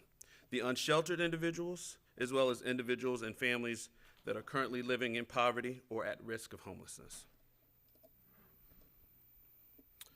So, again, similar to what we were talking about earlier, there are other efforts that were moving forward that impacted this COVID task force. We have the Cumberland County that has the primary responsibility and federal funding for homelessness, as we've talked about on several occasions, even today. But we wanted to make sure that we're complementing that with the resources that we have. There's one thing that our committee did specifically say, is that they were interested in leveraging resources and not focusing on general fund dollars. So we really did focus a lot on the CARES Act and the CDBG dollars, that $900,000 that everyone continues to address. We're going to split that. Split that. Everyone wants that $900,000 money, huh? That being said, though, it's really exciting that I'm the third presenter today, because we do see a lot of synergies amongst the three committees. So fortunately, as I mentioned, the county, and Dr. Green talked about this earlier today, they are continuing to engage with the local service networks, including some city supports around that with our Economic and Community Development Department, to look at those unsheltered as well as those that are living in congregate facilities. Right now, the testing prioritization has been to those living in congregate facilities. So therefore, that meant that we were kind of focusing on those that were in those unsheltered environments. So again, we really wanted to focus on the eligible uses of the CARES Act and the CDBG CV funding. And we decided to take a two-pronged approach. One was to support emergency crisis response now. What can we do now? Secondly, we wanted to plan for prevention and resiliency. And one of those recommendations is going to sound very familiar to what the other group also discussed around the neighborhood group. So as far as emergency crisis response, one of the things we wanted to do is make sure that we had information, and we distributed information, focusing on those nonprofit organizations that are already working with the unsheltered community and how we can get those information about how to be safe. We wanted to support the food providers. As we know, and we heard Dr. Green mention earlier today, that there could be food shortages as we continue to provide food to those that are in need. And that need is continuing to grow as COVID has a larger impact on a daily basis. We also wanted to support healthcare efforts to make sure not only we have the education, but we're actually active and participating in those healthcare needs that are out there in the community. And then finally, we wanted to use some resources to provide contractual opportunities for our local nonprofits, both with shelter support, food, supplies, education, and most importantly, prevention. The second component was the recovery and resiliency, the more long-term impact. With that, we wanted to support local and small businesses, and specifically those low-income wage employees that may be impacted in the future or have been impacted right now with COVID. And then we have proposed a rental assistance program for those experiencing reduction in income. So our 6 recommendations, the first 2, again, are really looking at that crisis response, and that's working with the organizations to who are providing meals to pass out education pamphlets. Councilmember Wright had already reached out to the county, and we provided that within the first week. So we were really moving forward quickly. Secondly, we wanted to plan and execute a local food drive. I think more and more we talk about the efforts that the nonprofits are doing out there working with our community. We need to make sure that we continue to support that in a larger effort. And with the council support, that's an opportunity that we can really raise some interest and hopefully a large food drive that will support those efforts. Moving to the third through the 6th recommendation, those are really looking at more of our long-term transition into the long-term impacts. And again, leveraging the CDBG funding for emergency providers to assist in that crisis. Fourth, allocate CDBG funding for the emergency providers to add additional training and support personnel. This one was really interesting because we spent a lot of time talking about, and Dr. Green talked about this earlier today as well, talk about the whole idea of that contact tracing. And she mentioned the contact tracing, and they're using their healthcare providers to do that. So one of the unique ideas that came out of our task force was, what if we provided some resources to build that capacity so that healthcare providers could actually do what they need to be doing, the triage and things like that, and we could hire new folks to actually do the tracing. Then we wanted to market and align the CDBG CV RFP that actually went out on the street the other day and closes on the 29th of May to encourage nonprofits that are providing vocational training, skill building, resume writing, financial literacy, those long-term resiliency, self-sufficiency programs. And we wanted to not just be prescriptive with it, but also give them the opportunity to be creative. These are some of the things, if we have the outcome that we're looking at is to prevent folks that are in this predicament from being in a homeless situation in the future. Allow the nonprofits to come up with creative ideas of how they want to do that. And then finally, we wanted to establish an eviction prevention program with rental assistance and utility assistance, along with other supportive services. It was said on multiple times, talk about rapid rehousing, things of that nature. We could be an impetus to starting that kind of model right here, utilizing unfortunate situation with COVID, but really building that infrastructure around our coordinated services. And those are our recommendations. All right. Well, sounds like you guys have had a thorough presentation. Councilman Wright? Yes, that was an outstanding presentation, and I just wanted to take this time to thank my co-councilwomen, Councilwoman Kinston and Banks McLaughlin for the hard work that they put in. Also, Dr. Whitfield and the staff and those that work so diligently, and as we discussed in those 5 meetings I believe we've had, to put all this together. It took a lot of groundwork and research, and every time we would come back together, they would have more information and have done that homework for us and made our jobs easier. So I think we all have that passion to see this thing done, and the COVID has brought an unusual situation and condition to our environment and to our communities, and it's not that we are giving a handout, but all what we're doing in all these communities are hand up to help us all in this, to deal with this invisible enemy called COVID-19. So thank you so much for the work that you guys done. Thank you, Chair. Councilman Davis and then Ingram. Sir? I just have one generic question. Yeah, Councilman Davis and then Ingram.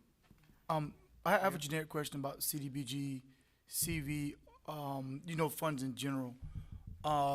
Do we have, or when will we have, do you think we can have a real detailed discussion about left-right limits for CDBG funding, what it can and cannot be used for? Because I think all three of our groups, in one way, form, or fashion, have created an intersection between that pocket of money.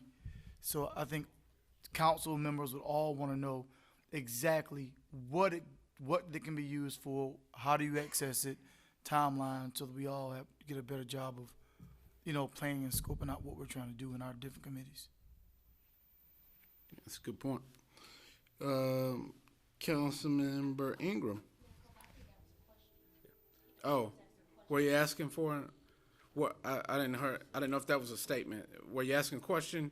Because that CDBG comes with a lot of criteria because it's HUD money. So Yes. I don't know if there's a quick answer to that. To some degree. I think we have what we would call a cheat sheet that's in the packet. I also think that this would be an opportunity to really talk with our lobbyists who can kind of give the boundaries. Those there. limits. Yeah. Yep. But they did say that they would amend the usages on one of those conference calls that I was on with the White House folks. So you may want to check that. I think you just submit a revision. Okay. All right. You good, sir? All right. Councilmember Ingram? This was amazing, and I was just sitting here thinking ahead, listening to Mr. Bullard saying that we were, I think he said 28 days away from hurricane season. I think as a council and staff and city, I think we have laid a strong foundation amongst each committee, task force, for emergency response. And I can see this not only being used for other responses like hurricanes, but just looking at these recommendations from this poverty and homeless, I can see this being pushed over to the day center. But like I said, I'm just looking ahead and thinking forward. However, I really think we've really done. We owe ourselves a round of applause because we to help our citizens. And at the beginning of this, I think we were all like, we're fish out of the water. The county has everything, and I think this was a great foundation that we've laid. Thank you. Pretty good idea, wasn't it? I think so. Thank you. Thank you, Mayor. Thank you, Mayor. Thank you, Mayor. Yes, sir. Good job. Good job. What my question was, and some of that was sort of just spoken about now, but when I look at item 6 on you all's recommendation, and I know what it was that we had spoken about within our committee, is there a way that those two items can somewhat be tied together? We don't have to get, well, I know because the committees are separate, we'll get the information probably separate, but they both can be sort of working, well, staff can be working dually on those two items since they're so closely related. I think they're merged together, sir. Yeah, they do.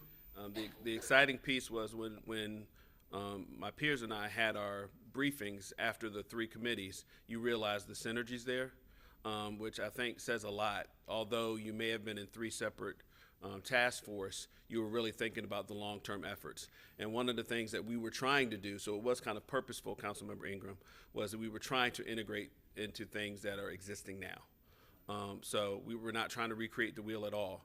So the fact that the rental assistance program came up in both of those committees, I think is a home run. So and we deliberately tried not to define the program, but to just articulate the purpose so that we can frame it out all together. So good job, Mayor, if that's, you were looking for that. You all did the work. Y'all did the Yeah, real work. we So did. you and staff. Thanks, So thank you. Were you good, sir? Yes, sir. All right. Oh, Councilmember Waddell.